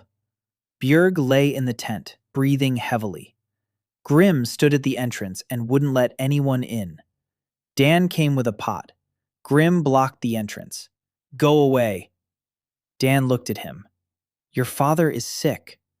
"I know he's sick. I'm his son, not you." Dan stood there with the hot pot in his hands. Steam rose into the frosty air. "Grim, I'm not your enemy. You're the enemy of everything I know." Dan was silent. Then he said, "Then let's make a deal. I'll feed the broth to your father. You'll stand nearby and watch. If he gets worse, you'll expel me from the clan. If he gets better, you'll sit down at the table with me just once. One dinner." Grim looked at him. In his eyes, anger and fear mingled like oil and water. Then he stepped back, one step to the side. Dan walked in. Björg was lying on the animal skins. His face was gray. Sweat beaded on his forehead. He was breathing through his mouth. Dan set the pot down nearby. He looked at the stump of his arm. The redness extended almost to his shoulder. An infection. Serious. In his world, there were antibiotics. Here, there was nothing. He looked at Mirtha. She was sitting in the corner. Old, small, tired eyes. "Honey," Dan said to her. "Honey on the wound." Mirtha raised her eyebrows. "Why?" "Honey kills the infection." He didn't know the word antibacterial in the barbarian language. He put it more simply. Honey keeps the bad stuff from growing. The bad stuff in the wound dies from the honey. Mirtha looked at him, then at the wound. Then she took a little jar of honey out of her bag. Thick, dark winter honey. Dan took it, checked it, sniffed it. Ordinary honey, not from the northern slopes. He spread it on a clean cloth, a rag he'd boiled himself, and wrapped it around the stump. Mirtha helped. Grim stood at the entrance and watched. Dan held the pot up to Björg. He lifted his head. The broth was special, a double-simmered bone broth, with garlic, with thyme, with that bitter root that Dan had dried especially for this. The bitter root acted as an anti-inflammatory. Dan wasn't sure of that for certain, but Mirtha said that this root drove away the fever, and Mirtha knew herbs better than anyone. Björg drank the broth, slowly, a sip at a time. His eyes were closed. An hour later, the fever hadn't subsided. Grim watched from the doorway, a terrible expression on his face. Hope. He hoped his father would recover, and he hated himself for the fact that it took a stranger to make that happen. Dan changed the honey bandage 3 times a day. He made the broth in the morning and in the evening. Yun-hee would come and sit next to Björg. She said nothing. Once, she said quietly to Dan, "Keep going. I can see it. The fire is flowing from the cauldron into him." Dan didn't ask what she was seeing. He just kept cooking. On the 4th day, the fever broke. The redness receded. Björg opened his eyes. They were clear. He looked at Dan, who was sitting next to the pot. He looked at Grim, who was standing by the doorway. "Son?" Grim flinched. "Yes, father?" "Have you eaten?" Grim blinked. "What?" "Have you eaten today?" Grim was silent. Then he said, "No." Bjorg turned to Dan. Feed him. Dan looked at Grim. Grim looked at Dan. Their eyes met. A 17-year-old boy who was scared, and a 29-year-old cook who was just as scared. Dan stood up. He walked out of the tent. 15 minutes later, he returned with 2 bowls. One for Bjorg, a light meal, broth with mashed roots, for the sick man. The second was for Grim, thick porridge with dried meat and cabbage, for the hungry boy who hadn't eaten in 2 days because he'd been standing by his father's tent without leaving. Grim took the bowl. He sat down against the wall. He ate in silence, quickly, hungrily, without looking up. He finished, set down the bowl, looked at Dan. Didn't say thank you, didn't nod. But he didn't say anything mean either. He stood up, walked out. It was the first time Grim had eaten his food. A small crack, like Ira's, like Solvay's, like everyone's. Cracks. Dan collected cracks. Winter dragged on, the 6th month, the 7th. Supplies were dwindling. Dan counted every pot, every sack, every bundle of meat. The math was simple and brutal. There would be enough food to last until the end of the 8th month. Winter lasts 9, sometimes 10. A month of shortage, maybe 2. He went to see Bjorg. Bjorg had recovered but was still weak. Dan explained the situation. Bjorg listened. What do you suggest? Hunting. Winter hunting. I know it's dangerous, but if we don't get any meat in the next month, the last weeks of winter will be spent hungry. Bjorg nodded. I'll send Solveig with a party. Dan said something else. I'll go with them. Bjorg looked at him. You're not a hunter. No, but I know how to process the game right there, how to cut it up properly, how to salt it in the field so the meat doesn't spoil while they're carrying it back. They lose a third of their catch on the way back because they don't know how to preserve it. Bjorg was silent. Then he nodded. Go. The hunt lasted 5 days. Solveig led a party of 10 warriors. Dan walked with them. He stumbled. He fell behind. He was so cold his teeth chattered constantly, but he kept walking. On the 2nd day, they found a herd of bison. The hunters killed 4. The heavy, enormous carcasses lay in the snow. Dan approached the first one. He took out his knife, small and sharp, and began to butcher it. The warriors watched. He didn't butcher like they did. He didn't chop it into pieces with an axe. He separated the meat from the bone at the joints, cleanly and neatly, trimming away the membranes and tendons and setting them aside. Offal separately, bones separately, fat separately. Then he rubbed each piece with salt and herbs, wrapped it in the hide, fur side in, covered it with snow. On the way back, not a single piece went bad. They brought back 3 times as much usable meat to camp as they usually did from a hunt like this. Helga counted, recounted. She counted again. She looked at Dan. You went hunting. I went to butcher the game. She shook her head. This will be enough, until the end of winter, with some despair. Dan sat down on the ground. His legs wouldn't hold him up. 5 days, knee-deep in snow. He weighed 10 kilograms less than when he'd arrived in Arkin. Solveig came over. She sat down beside him. She placed her hand on his back, a warm, heavy palm between his shoulder blades. You did well. I almost died 3 times. She shrugged. But you didn't die. He laughed. She didn't laugh. But the corner of her mouth twitched. That was their way of laughing. Spring came slowly, like a person who had been sick for a long time and is standing on their own 2 feet for the first time. The snow was melting. The streams were swelling. The earth was becoming soft and smelled of something alive. Dan stood by the stream and breathed. The spring air in Arkin didn't smell like spring in Los Angeles. There was no exhaust fumes, no honking, and no smell of asphalt after the rain.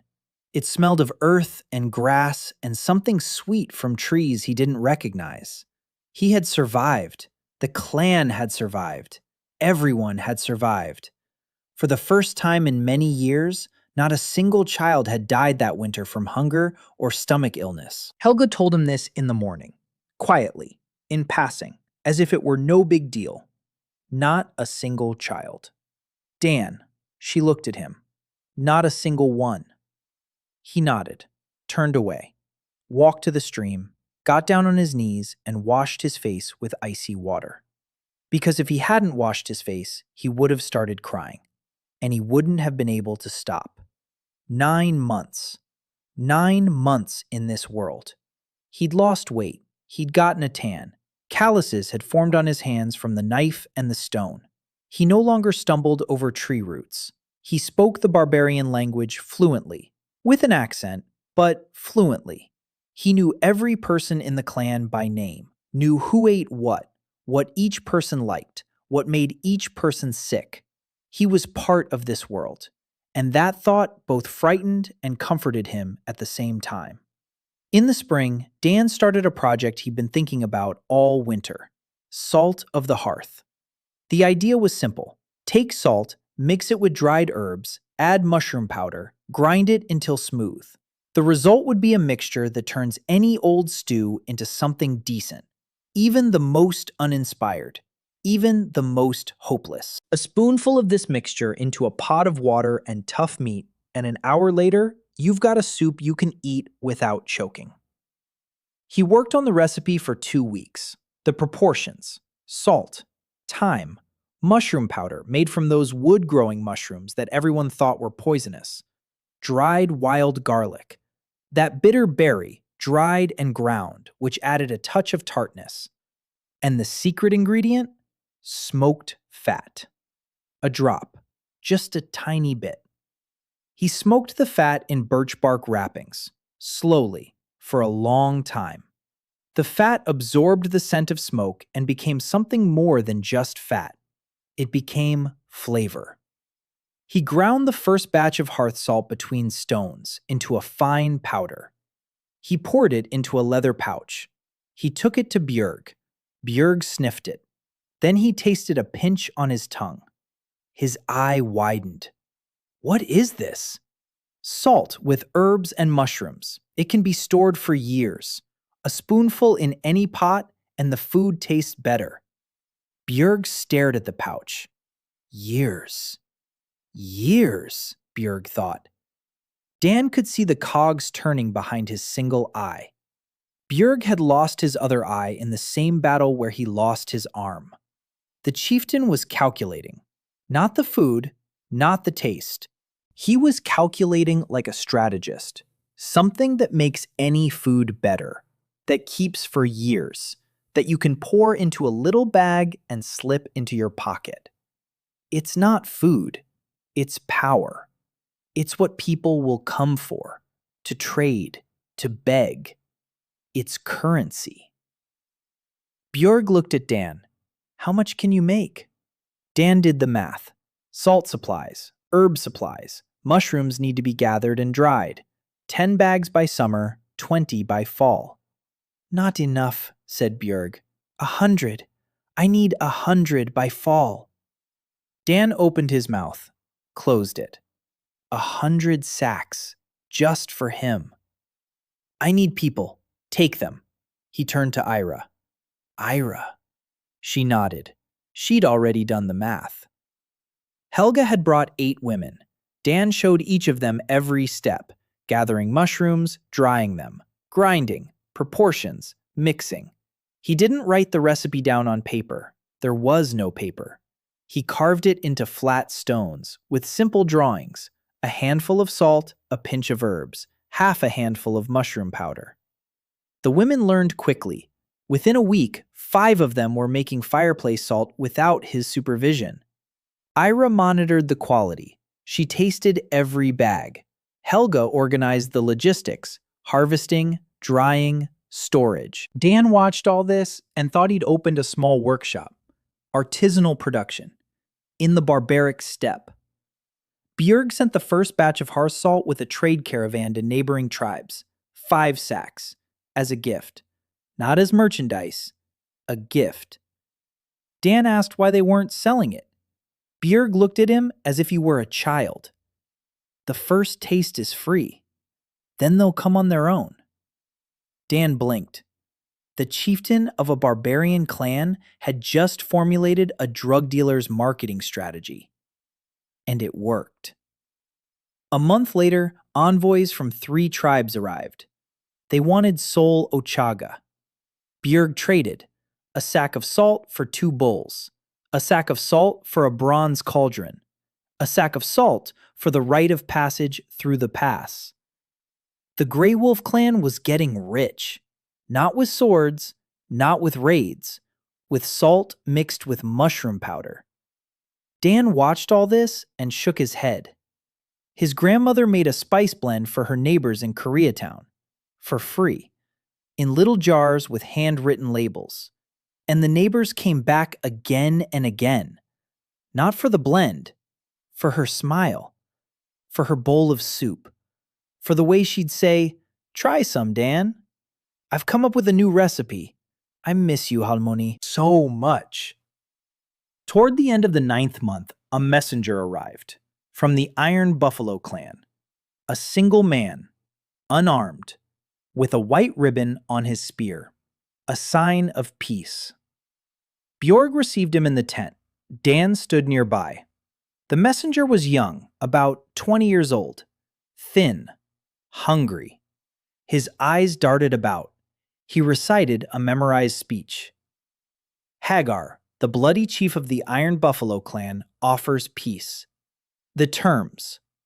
The Grey Wolf clan hands over a man named Voice of the Cauldron.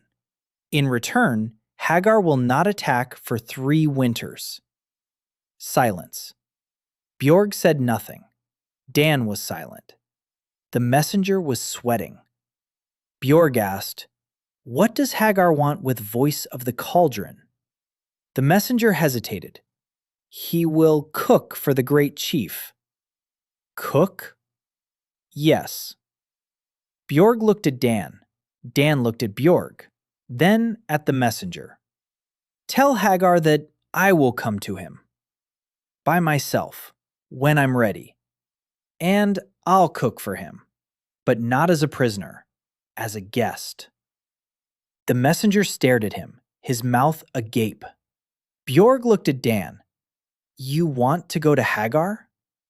"Not right now, but yes." "You're crazy." "Maybe, but Hagar sent assassins after me." The arrow hit Solveig. "If I don't go to him myself, he'll send more. And next time, it might hit someone who won't survive." Björg was silent for a long time. Then he said, "We'll talk about this later." They fed the messenger. Dan handed him the bowl himself. The messenger ate. He looked up. He looked at Dan. "So this is what you're like." "What are you? Not very big." Dan snorted. "Thanks." The messenger shook his head. "Hagar thinks you're a sorcerer, that you cast spells on people through food." Dan looked at his hands. "Not a sorcerer, a cook." The messenger finished eating. He looked at the empty bowl. It took a long time. Then, quietly, "That's the best thing I've ever eaten." Dan nodded. "I know." The messenger left in the morning, empty-handed, without the Voice of the Cauldron, but with a full stomach. Dan stood at the edge of the camp and watched as the small figure on horseback disappeared into the steppe. Solveig approached. She stood beside him. "You're really going to him, aren't you?" "Yes." "When?" "When I realize I'm ready." She was silent. Then she said, "I'll go with you." "No." She turned to face him. Her face was set.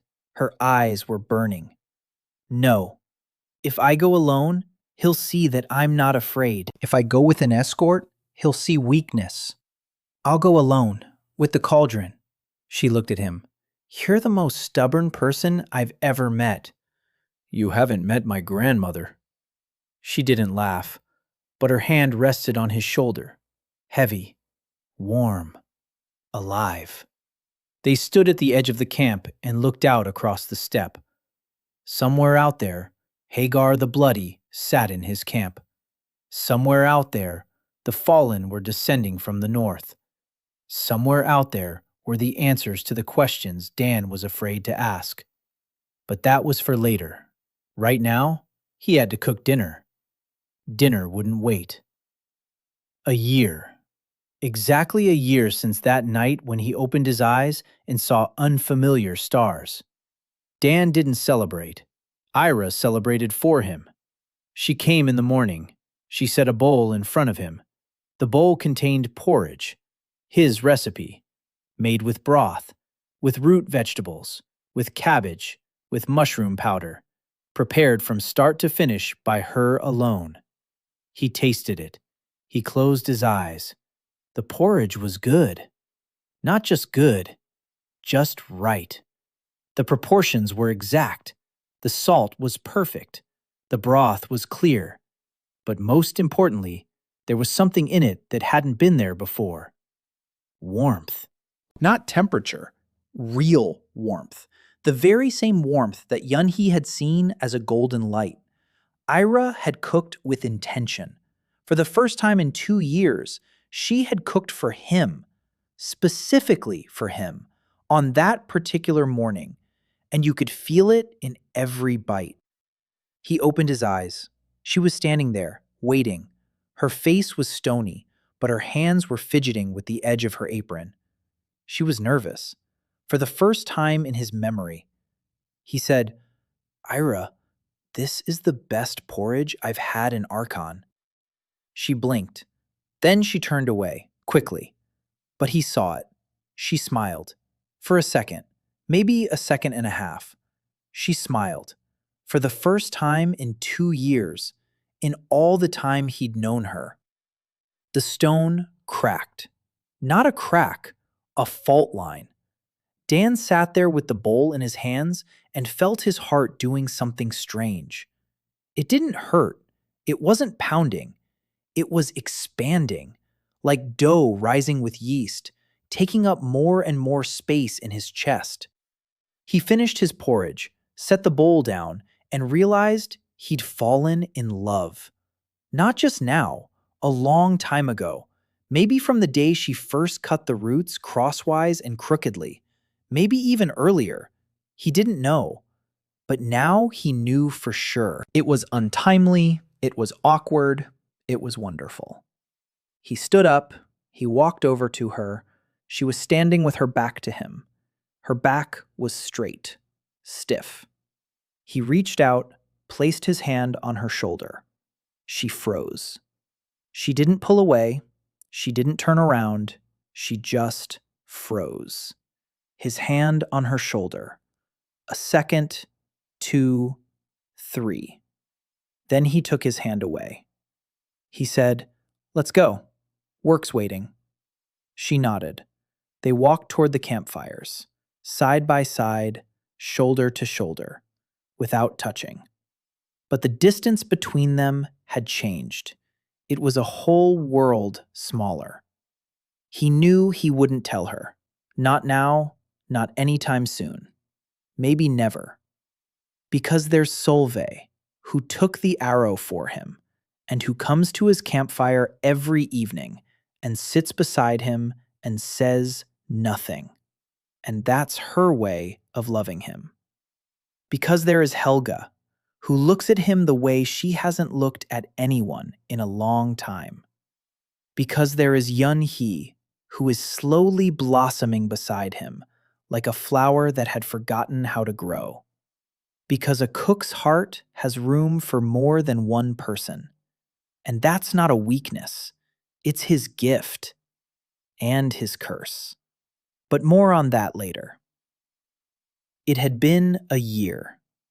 And for the anniversary, Arkin had prepared a gift for him. The gift came from the west, a caravan of 7 wagons and 30 people, a tribe from the distant coast that was trading with the Grey Wolf for the first time. They had come for the salt of the hearth, which they'd heard about through the grapevine. Among them was a woman, light hair cut short with a knife, men's clothing, a tanned, weather-beaten face. She walked beside the caravan leader and spoke to him in broken barbarian, without an accent. Dan stood by the cauldron, stirring the stew, and paid no attention. Then the woman turned and saw him. She stopped, froze, as if rooted to the spot. Dan looked up. Their eyes met. She was white, not the barbarian's pale skin. Different, familiar. Her features, the shape of her eyes, her posture. She was from there, from his world. He dropped his spoon. She was standing 10 paces away, tears streaming down her face. And she spoke in English. The first English words Dan had heard in a year. 2 words. Oh, God. Dan stood by the pot. The spoon lay on the ground. The broth was bubbling. He opened his mouth, closed it, opened it again.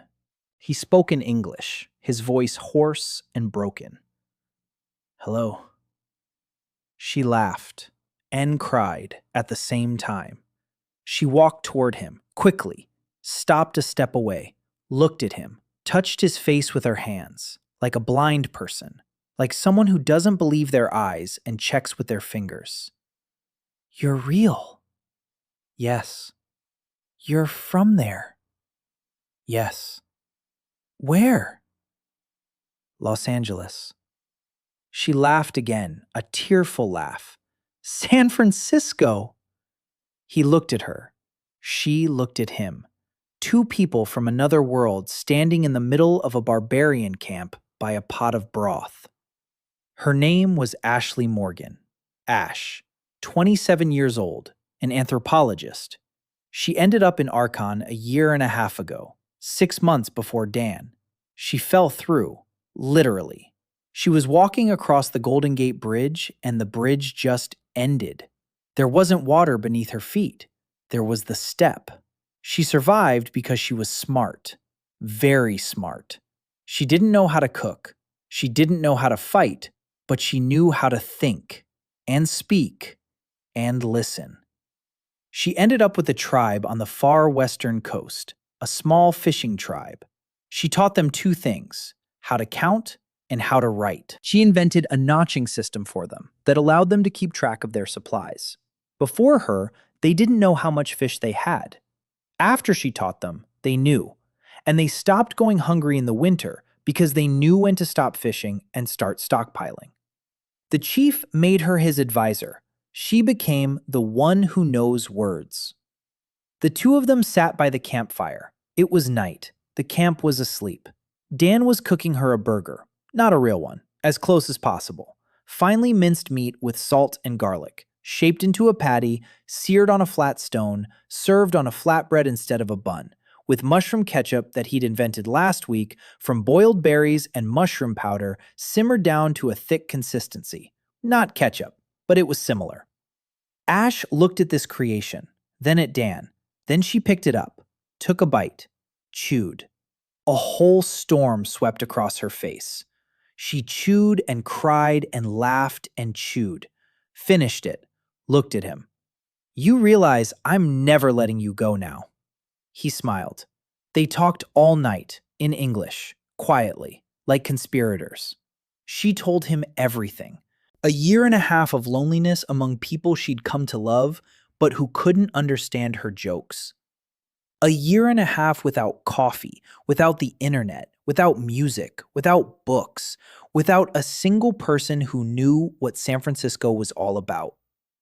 He told her. Koreatown, Halmoni, a knife in the ribs, broth, Bjork, Ira, Solveig, the call of the hearth. She listened. When he told her about the call of the hearth, she frowned. Magic through food. He nodded. Yunhee sees the light when I cook. The porridge turns out hard if I'm angry. The broth heals if I want it to heal. Ash was silent. Then she said, In my tribe, there's an old woman who weaves nets.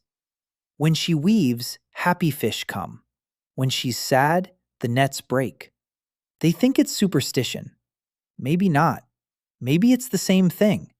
Intention. Dan nodded. She stared into the fire.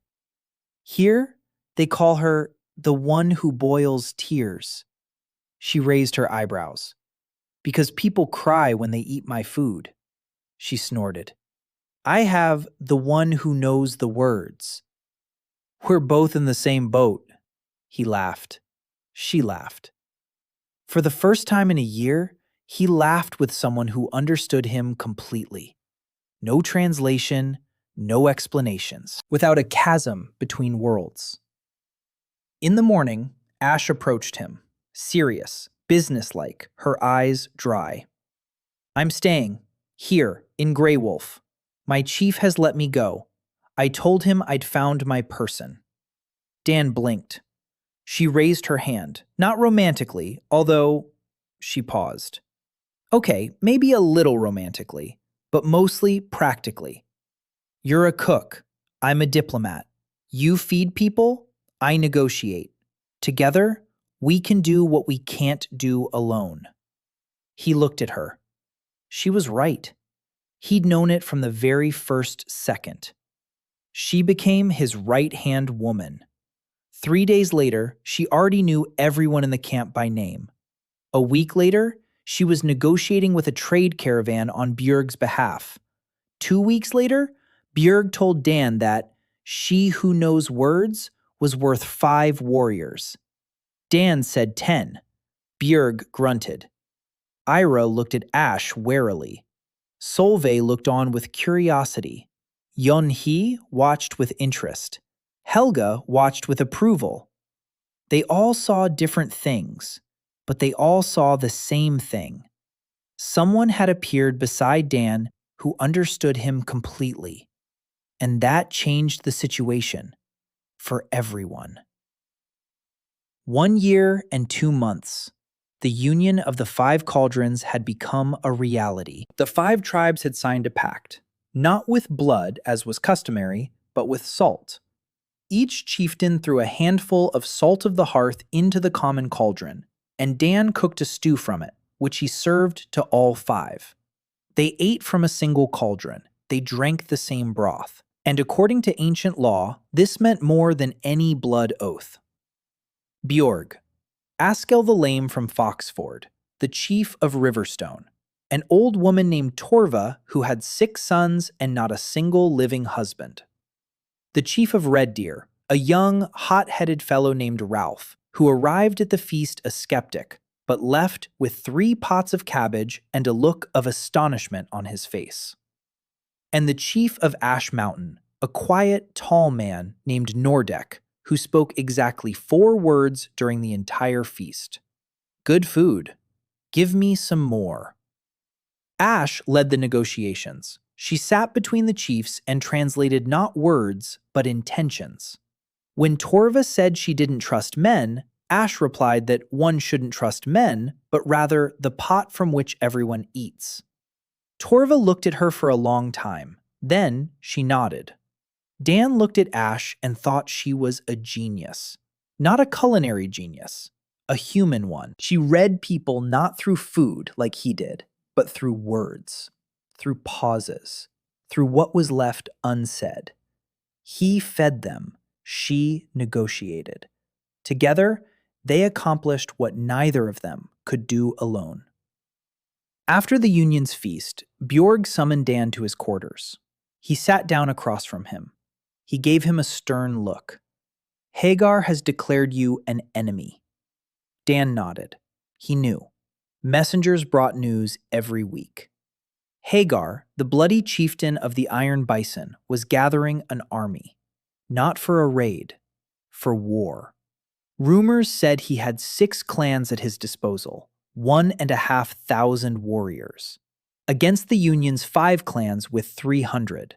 The math was brutal.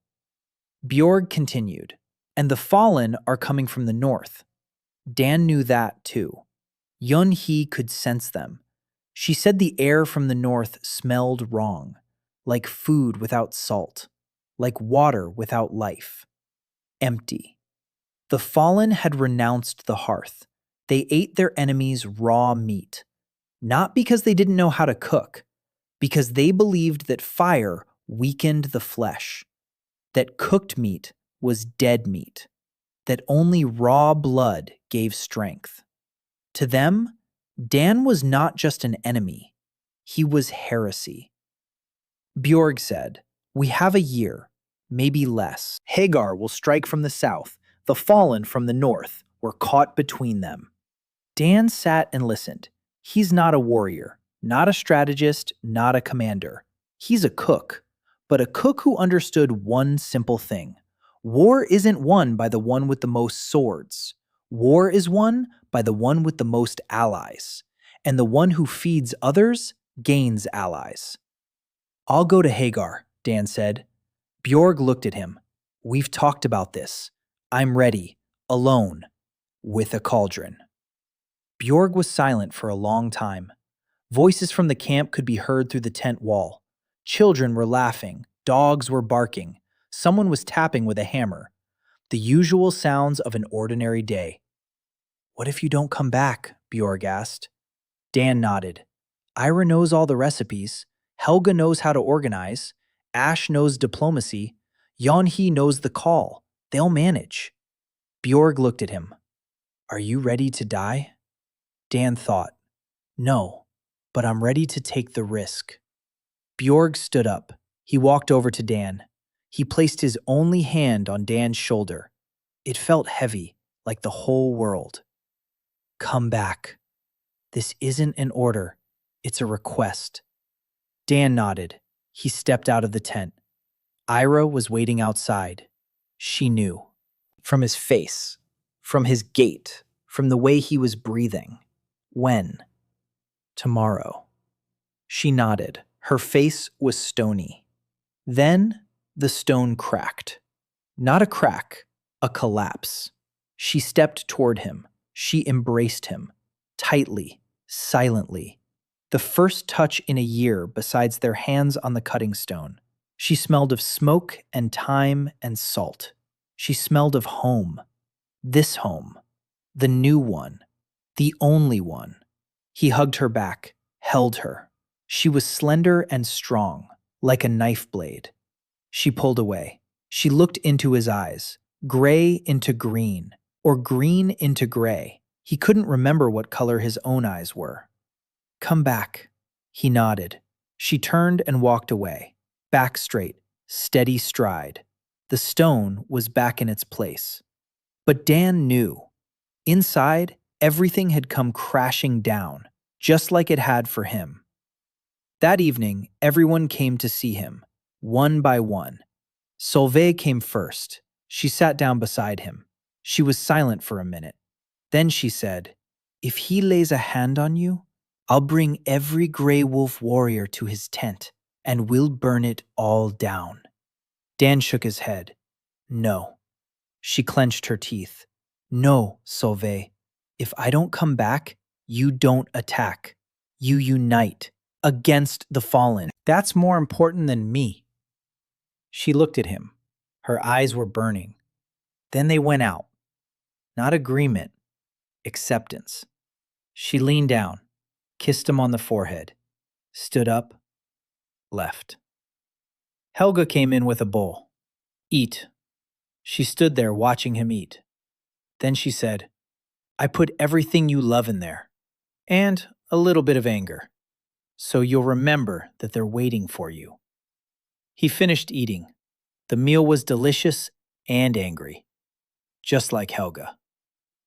Yun-hee came in last. She sat down. She was silent. Then she said, "I had a dream. You're standing in front of a huge fire. The fire is golden.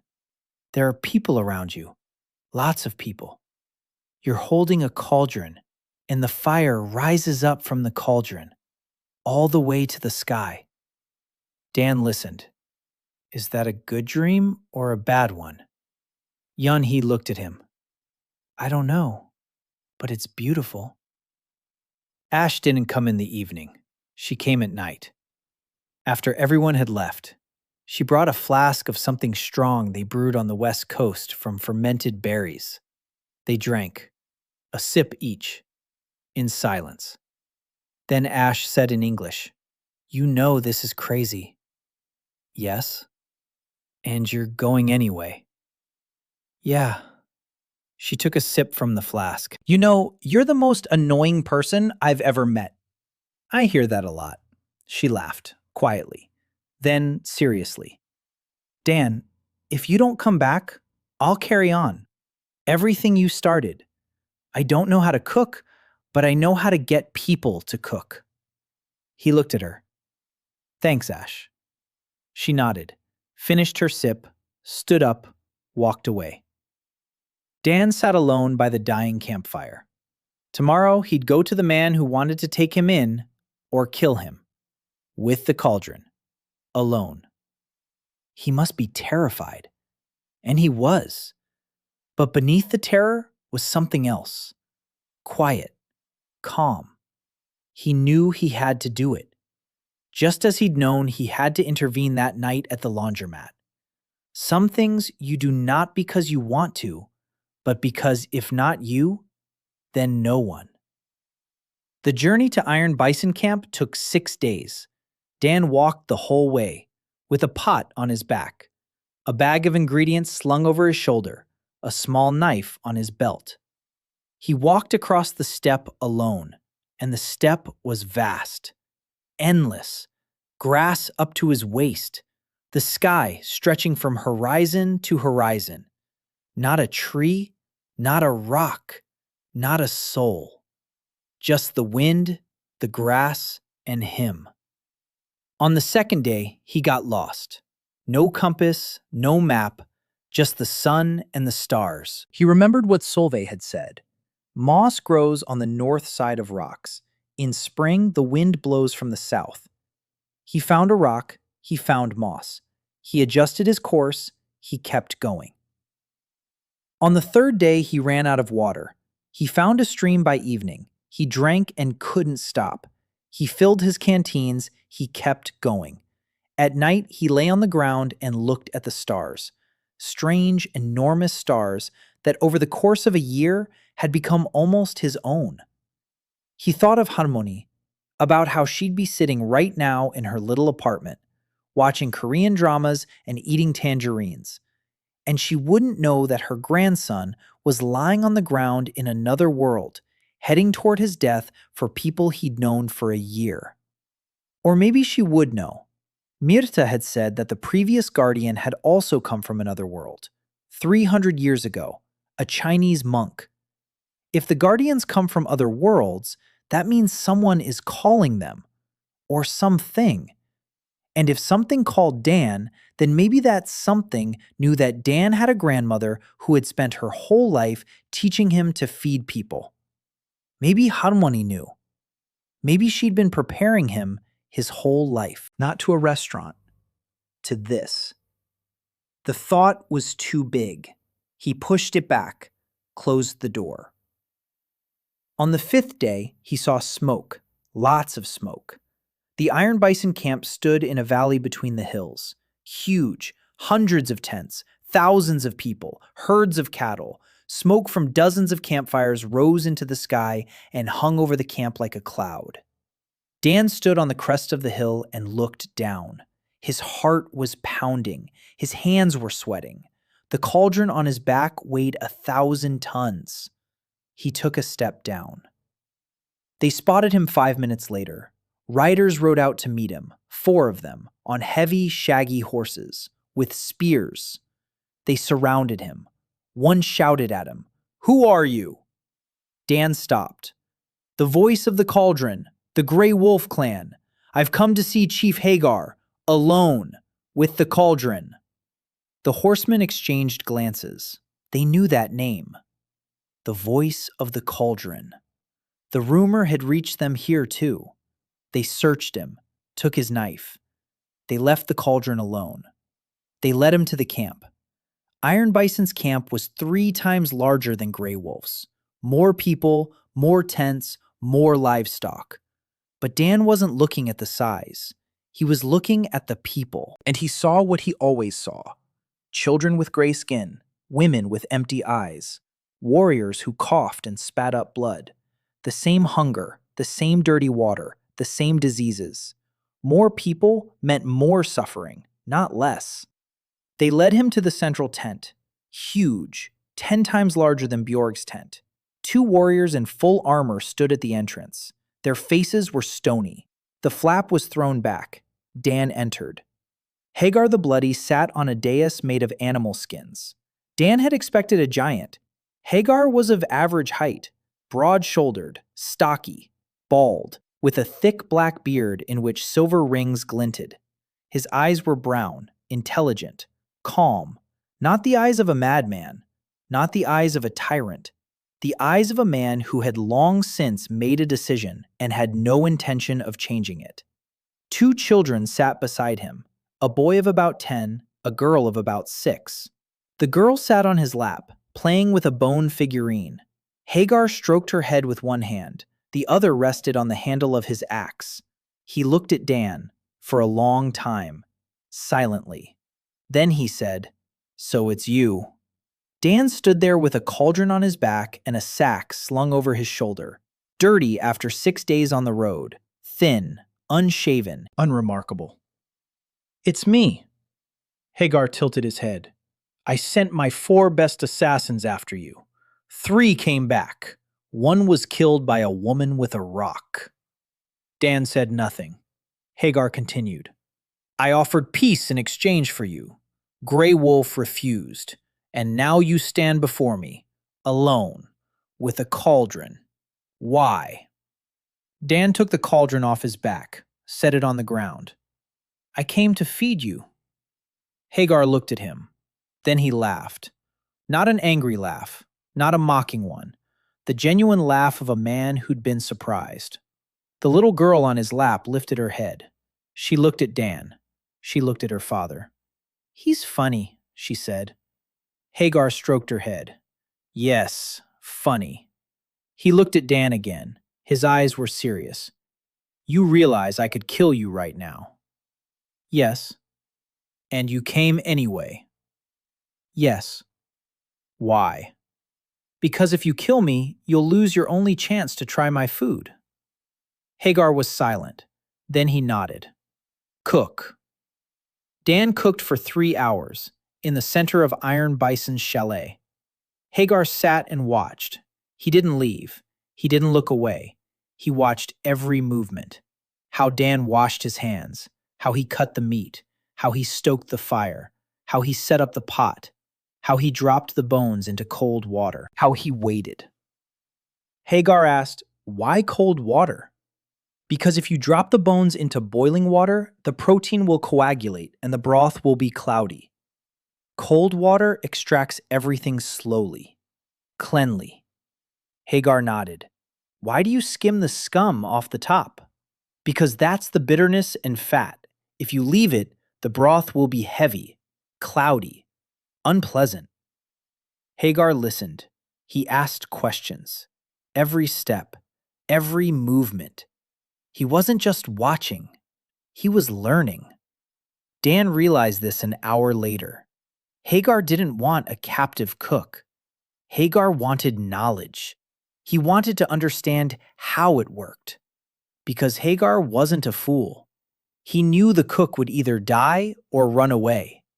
But the knowledge would remain. 3 hours. A golden, clear broth with thyme and wild onions. Meat wrapped in birch leaves, the same ones that had saved Dan's life a year ago. Flatbreads on a hot stone. Fermented cabbage, the last pot from his supplies, which he'd hauled for 6 days across the steppe. He laid it all out before Hagar. 2 bowls, one for the chieftain, one for Dan. He sat down across from him. They ate together, from the same pot.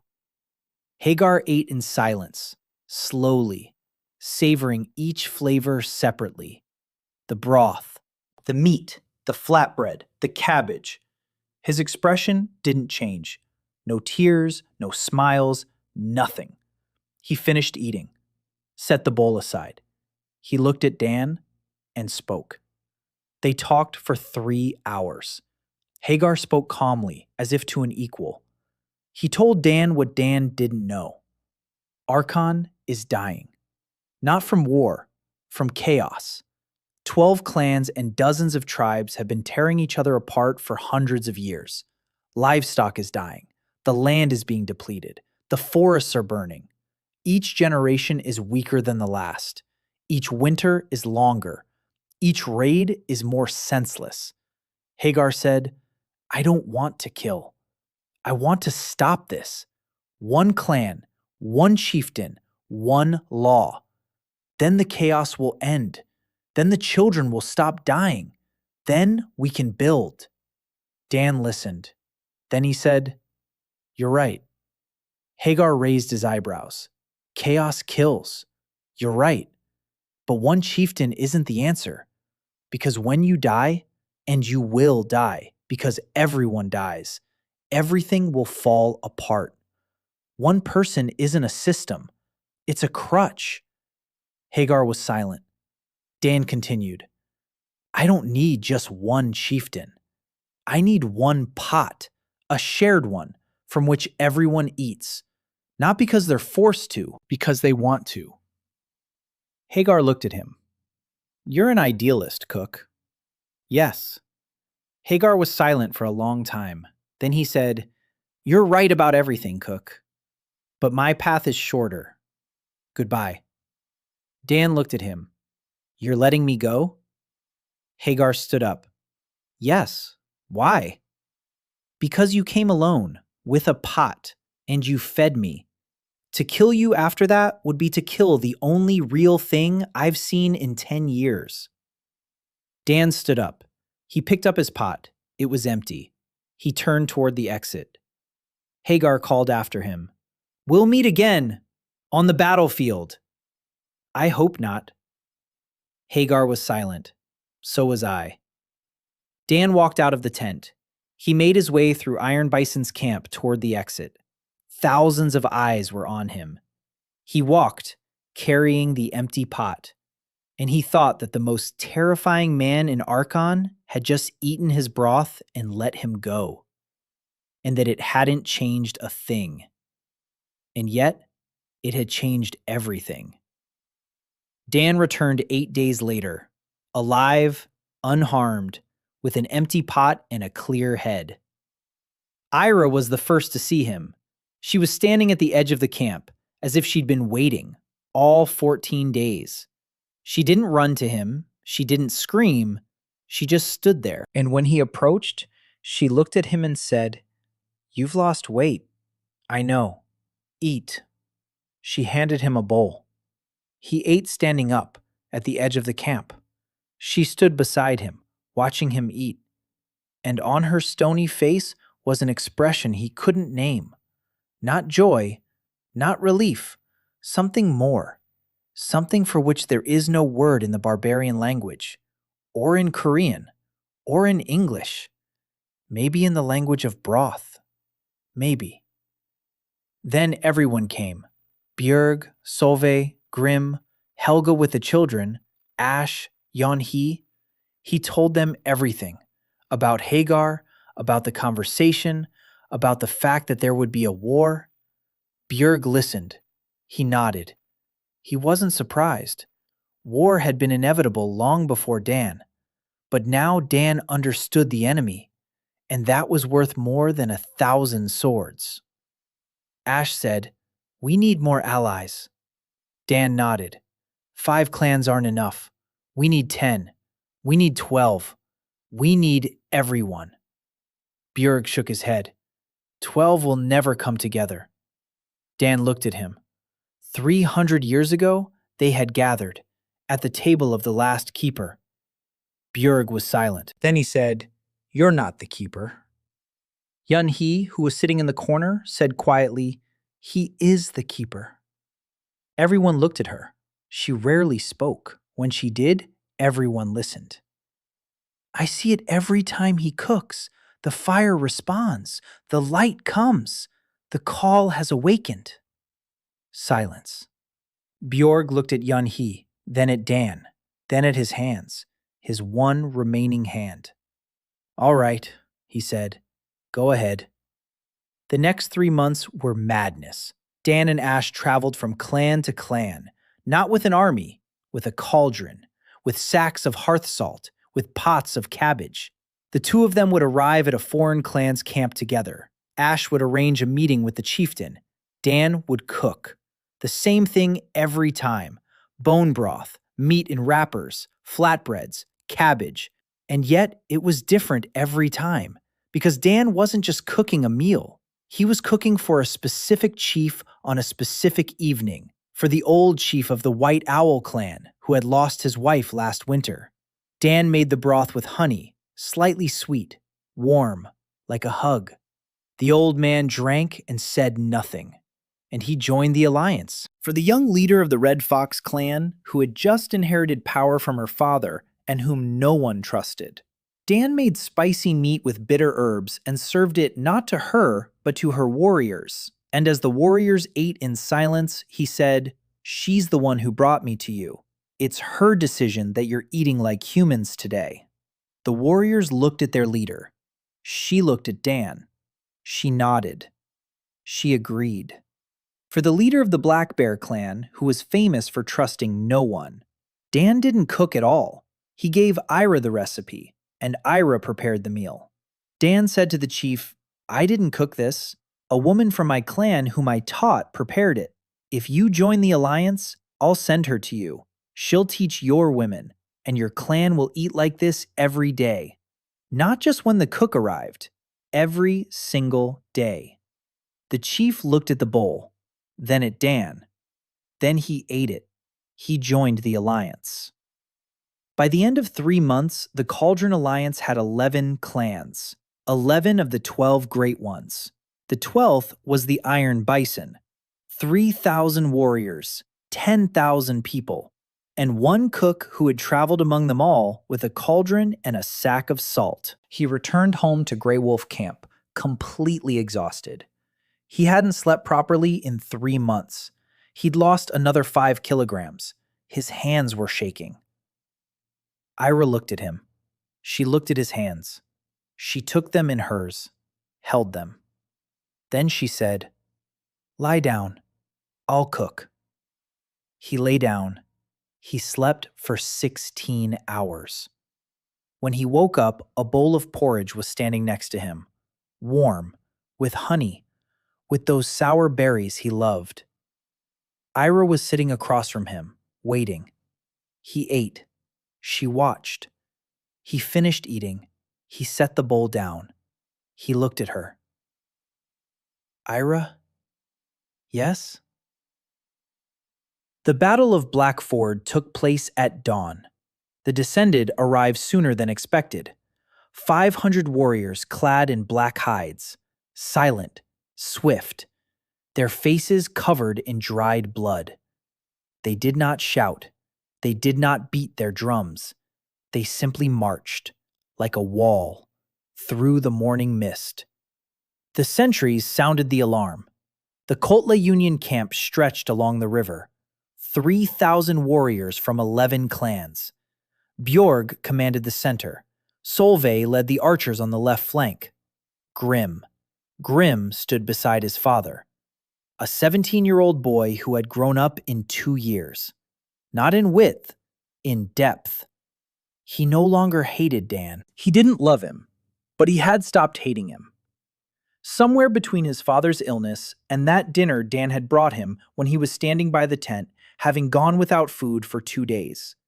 Somewhere along the way, the anger had burned out, leaving only ashes. Something could grow from those ashes. Later. If there was a later. Dan wasn't fighting. Dan stood by the great fire in the center of the camp, 3 cauldrons, 12 helpers, Ira beside him, Helga beside him, Yun-hee beside him. Ash had gone to Bjerg.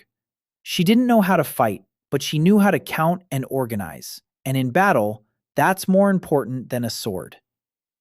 Dan was cooking. Broth. Hot, fatty, rich bone broth with garlic, thyme, and salt. He wasn't cooking it for the taste, for life. The wounded began arriving an hour later. The first stretcher, a young man from the Red Deer clan. A laceration on his thigh. Blood. Lots of blood. Dan poured the broth into a bowl. He brought it to the wounded man's lips. Drink. The young man drank. The hot liquid went down. Fat. Salt. Warmth. Just what a body in shock needs. Not medicine, but not just food either. Yun-hee stood nearby and watched. Brighter, she said quietly. Brighter than ever. Dan saw no light. He saw the wounded, one after another. Chopped wounds, stab wounds, broken bones. He couldn't treat them. He wasn't a doctor, but he could feed them. And in a world where the wounded were dying from the cold and shock because no one thought to give them something hot, fatty, and salty, his broth was saving lives. Literally. Ira worked like a machine. She chopped, she stirred, she ladled. Her face was stony, but her hands moved with a surgeon's precision. She cooked with purpose. Dan could feel it. He couldn't see it like Yun-hee could, but he could feel it. Every bowl she filled was just right, warm, alive. Helga organized the serving. Women carrying bowls ran to the wounded. They brought the empty bowls back, filled them again, ran. A conveyor belt. A small field kitchen in the midst of battle. The battle raged for 4 hours. The fallen were strong and frenzied and feared no death. But there were 500 of them, while the Union had 3,000 warriors. Mathematics prevailed.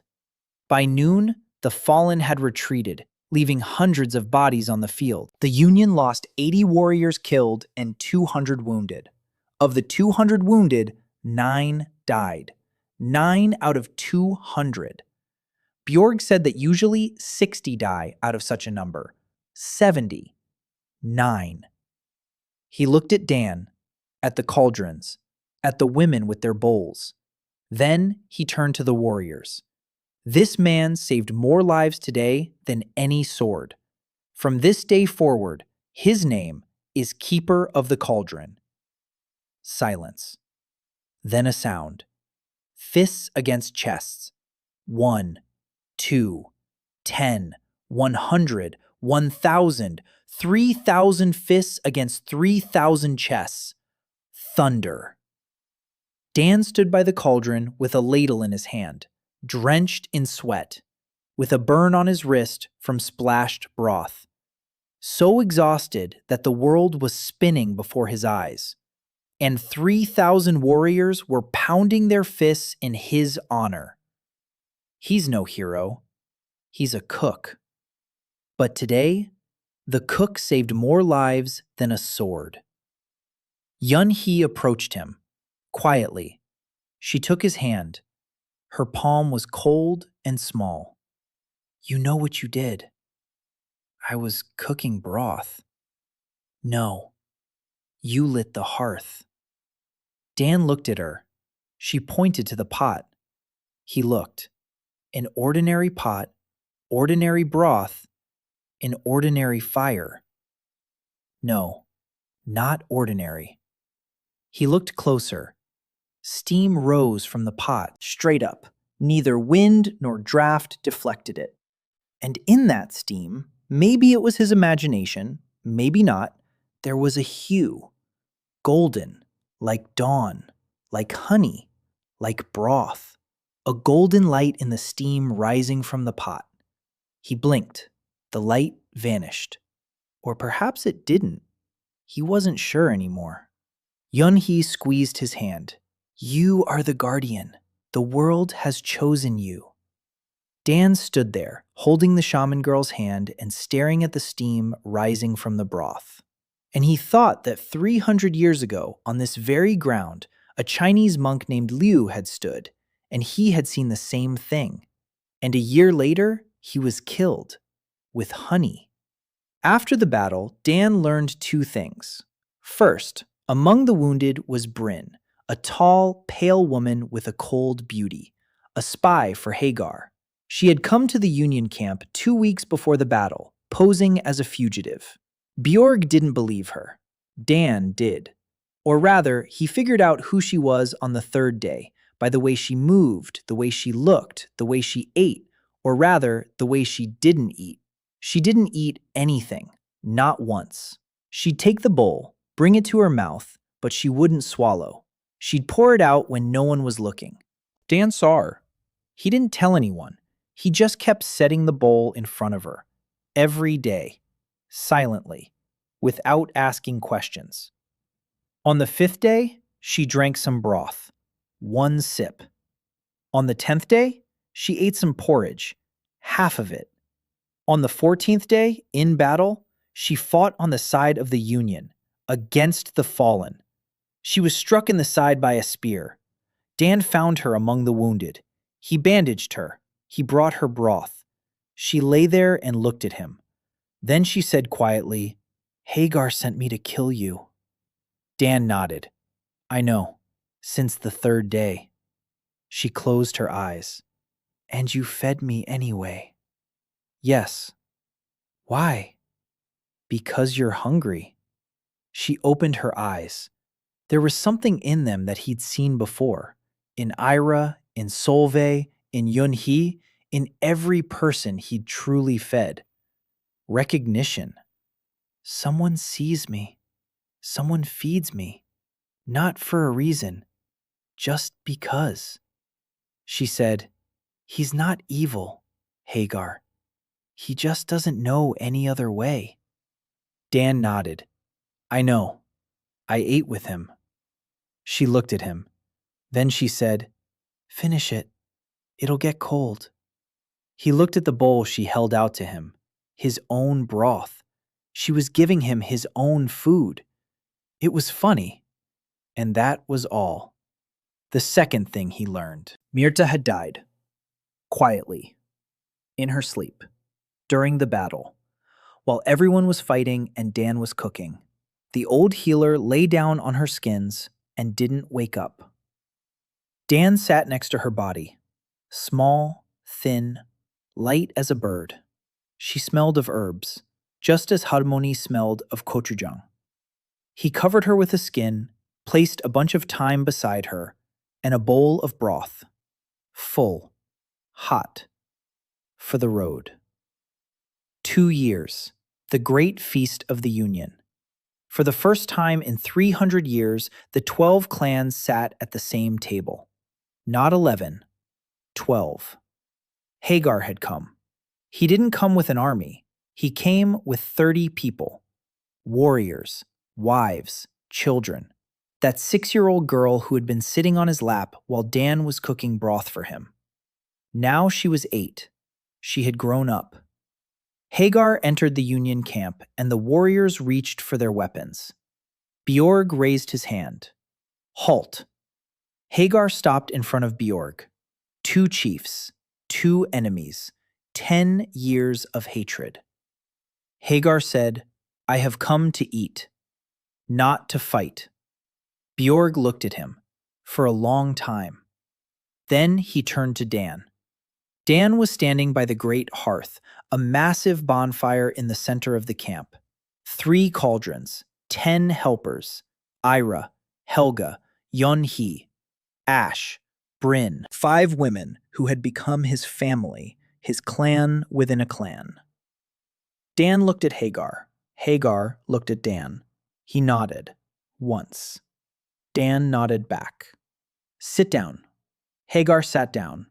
His warriors sat down. His daughter sat down next to the daughter of the Grey Wolf warrior, and within a minute they were already playing with bone figurines. Children know no enmity. Children know only play and hunger. Dan had been cooking all day, since dawn. Meat, broth, porridge, flatbreads, cabbage, salt of the hearth in every dish, mushroom powder, honey, berry sauce, smoked fish, dried meat, roasted roots, everything he'd learned to make over the past 2 years, everything this world had given him, every ingredient from this land, every herb, every root, every mushroom, prepared with love and knowledge and that which has no name in any language, with intention. Ira stood beside him. They worked as one. He would start a movement, she would finish it. She would begin, he would take over. 2 years, 1,000 dinners, 10,000 bowls. They knew each other's hands better than their own. Helga was in command, serving, bowls, spoons, bread. She managed the feast like a battle, precisely, rigorously, with a love she hid behind her loud voice. Ash moved among the chieftains. She spoke, she listened. She translated, not words, but people to one another. She became a bridge between clans, between cultures, between Dan's world and Arhan's world. Yunhee stood by the great hearth, silent, with her eyes closed. She saw what no one else saw. Fire. Not ordinary, different. A golden light emanating from the cauldrons. Subtle, faint, but real. The hearth's call was awakening, slowly, like a person who had slept for 300 years. Bryn sat next to Ira. They passed bread to each other, in silence. 2 months ago, they hadn't spoken. A month ago, Bryn asked Ira to teach her how to slice bread. Ira taught her, in silence. Then Bryn oversalted the porridge, and Ira said one word to her. Again. And Bryn did it again. Right. Since then, they'd been sitting side by side, in silence, passing bread back and forth. Two people who've lost everything don't need words. They need bread that someone passes to them. Grimm sat next to Solveig. They ate from the same plate. A brother and sister who hated each other 3 years ago, who fought for their father's attention, who couldn't even be in the same tent. Now they were eating from the same plate. Dan hadn't made this happen. Time had. And food. And 1,000 dinners during which they'd sat side by side because there was no hierarchy in his kitchen. The chieftain, the warrior, and the child would sit in a circle and eat the same thing, from the same pot. It's a simple thing, but simple things change the world. The sun was setting. The sky above Arkar was ablaze with red and gold. Dan walked around with the pot, serving each person personally. Every chieftain, every warrior, every woman, every child. He looked into their eyes, each and every one, and for each, he poured exactly what that person needed on that very evening. Bjorg got something hot and rich because the chieftain was tired and needed warmth in his stomach. Hagar got a strong broth with a hint of bitterness because Hagar respects strength, even in food. Askel got a light drink with mint because the old man sleeps poorly and the mint would calm him. For Hagar's daughter, something sweet with honey and berries because she's 8 years old and 8-year-old girls deserve something sweet. For everyone, personally, not a recipe, not a technique, a person. He saw the person before he lifted the ladle. That is the magic. Not a spell, not a system, not levels and skills. Seeing the person. It was getting dark. The stars were coming out. Those very same huge, bright, foreign stars that he had seen 2 years ago while lying bound on the cold ground. Now he stood beneath them, free. In the center of the camp, where 12 clans were eating from a single cauldron, Bjorg was laughing. Dan had never heard Bjorg laugh before. A low, hoarse, chest-thumping laugh. He and Askel were laughing about something that had happened 20 years ago, about that stolen bride who had driven a wedge between the two clans. It turned out she had run away on her own, from no one to no one. She just left. They were laughing about it. 20 years of enmity over a woman who simply wanted to leave. Hagar sat across from Bjorg. They didn't speak, but they ate from the same pot, and Hagar didn't touch his weapon. He'd left it at the entrance, according to ancient law. Solveig approached Dan, quietly. She stood beside him, shoulder to shoulder, her healthy shoulder. Her left one still ached in the damp weather, a reminder of the arrow. She said nothing. She just stood there, beside him. That was her way. Then the northern lights flared in the sky, green, blue, gold. They flowed across the sky like a river. Everyone looked up. The warriors, chieftains, children, women, thousands of faces turned toward the sky, illuminated by the fire and the light of the aurora. Young-hee opened her eyes. She looked at the great hearth, and Dan heard her gasp softly. He looked at the bonfire. The fire was burning, an ordinary fire, red, yellow. No, not ordinary. Right at the center of the flames, right at the heart of the fire, something was changing. The color, the temperature, the sensation. The fire was turning golden, not yellow, golden, like honey, like broth, like the light Yun-hee had seen around his hands. And it was rising, not as smoke, as light, a golden pillar, thin, barely visible, rising from the hearth into the sky, toward the northern lights. Silence fell over the camp like a skin. Everyone was watching. Everyone saw it. Not just Yun-hee, everyone. Golden light from the campfire. Bjorg slowly stood up. Hagar slowly stood up. Askel, Torva, all the chieftains, all the warriors, everyone. They looked at the fire, and the fire looked back at them. The hearth's call. It had awakened after 300 years. Because the 12 clans had sat down at one table. Because a single cook from Koreatown had walked around with a cauldron, feeding the people. Because the intention embedded in food physically changes the world. Not a metaphor, not a symbol. Reality. And then a sound came from the crest of the hill. Quiet, steady, growing louder. Footsteps. Thousands of footsteps, descending. An army. Not 500 like at Blackford. Thousands. A black wall on the crest of the hill. Silent. They had come to slaughter everyone. The feast, the union, the hearth. Everything. Warriors grabbed their weapons. Bjorg shouted commands. Hagar was already holding an axe. Chaos, screams, children were crying, women were running toward the tents. Dan stood by the hearth. He didn't move. Ira ran up to him. Dan, we have to go. He shook his head. Dan, no! He looked at her, gray eyes, his stone woman who had learned to smile. I'm staying here, by the cauldron. She looked at him. Then she understood. Her face changed. Not stone, not tears. Steel.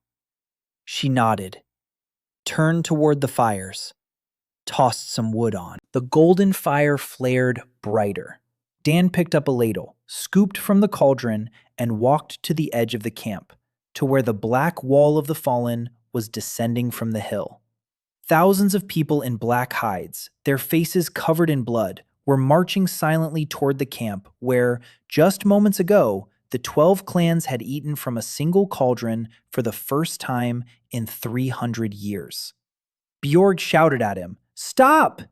Dan didn't stop. Solveig ran after him. Dan! Dan stopped, not because he'd been called, because he'd reached the end, the edge, the line between the camp and the advancing army. He stood alone, with a ladle. A skinny Korean from Koreatown, clad in foreign furs under foreign stars, facing an army marching to kill him. He looked at the black wall. He looked at the ladle in his hand. And he spoke. In Korean. Because the barbaric words had run out. Because what he wanted to say required words that Harmony knew. Words she spoke to everyone who entered her kitchen. Sit down. There's enough for everyone. Quietly. So quietly that only the nearest warriors could hear. But Yun-hee heard. And she closed her eyes. And something happened. The fire in the great hearth behind him, the golden fire that was no longer burning as a flame but as light, flared up. Brightly. Blindingly so. And from the hearth, a pillar of golden light shot up into the sky. Tall, wide, visible, perhaps, from the other end of Archon. Not as a threat, as an invitation. The light flooded the camp, flooded the field, flooded the hill, flooded the black army of the fallen. And in that light, Dan saw their faces, not monsters, not demons. People, hungry, frozen, exhausted. People who had forgotten what warmth was, who had forgotten what food was, who ate raw flesh not because they wanted to, but because they had forgotten how to do otherwise. They stopped. A wall rose. Thousands of people stood in the golden light, staring at the gaunt man with the ladle, and he stood there, staring back at them. And he wasn't afraid. Because a cook isn't afraid of the hungry. A cook feeds the hungry. That's why he exists. Silence. Long. Endless. Then a man stepped forward from the front row of the fallen. An old man, gray-haired, skinny as a skeleton. A chieftain, or something like a chieftain. He approached Dan, closely, within arm's reach. He looked at him, then at the light behind his back, then at the ladle in his hand. Dan held out the ladle, not as a weapon, as an invitation. The old man looked at the ladle, at the broth inside it, at the steam rising from it, golden and warm. He reached out his hand, bony, trembling, took the ladle, raised it to his mouth, and took a sip. Broth. Bone broth. With thyme, with garlic, with salt, with love, with intention, with something for which there is no name in any language. The old man drank, slowly. The broth trickled down his chin, down his neck, over the dried blood on his face. He drank, and his hand stopped trembling. He set the ladle down. He looked at Dan. And in his eyes, in the eyes of a man who had renounced the hearth and eaten raw flesh and forgotten what warmth was, tears welled up in his eyes. He turned to his people, to 1,000 people in black hides. He raised the ladle like a banner and shouted one word. Dan didn't understand the word, but he understood the tone. Not an attack, not a retreat, something else entirely. The ladle like a banner. Dan stood and watched as the first row of the fallen lowered their weapons, as the second row stopped, as the third, as the wave receded. Not all of them, not right away. Some stood their ground, some grumbled, but the first row lowered their weapons, and the second, and the golden light from the hearth shone down upon them all. Dan turned around. He walked back toward the hearth. His legs wouldn't hold him. He no longer had the ladle. The old man had taken it. It didn't matter. He had another one. He had a pot. He had a fire. He had his hands. He made it to the hearth. He sat down on the ground. Ira was sitting next to him. She held out a bowl to him. He took it. His hands were shaking so much that the broth spilled. She placed her hands over his. She held them. He drank. The broth. His broth. Cooked by his woman. By his hearth. In his world. because this world had become his. Somewhere far beyond 1,000 worlds, in a small apartment in Koreatown, a recipe notebook sat on a shelf. And on the last page, in the handwriting of a small, frail woman who always wore an apron, were these words written in Korean. Dana. If you're reading this, it means you've gone where those who know how to feed others go. Don't be afraid. Feed them well. Dan didn't know about this note. Not yet, anyway. But he was sitting by the golden hearth, and he was feeding them. Well, seated around him were those he loved. Ira on his side, Solvi across from him, Helga with the children on his right, Yun-hee, her eyes closed, on his left. Ash stood a little farther away with a flask. Bryn silently passed around the bread.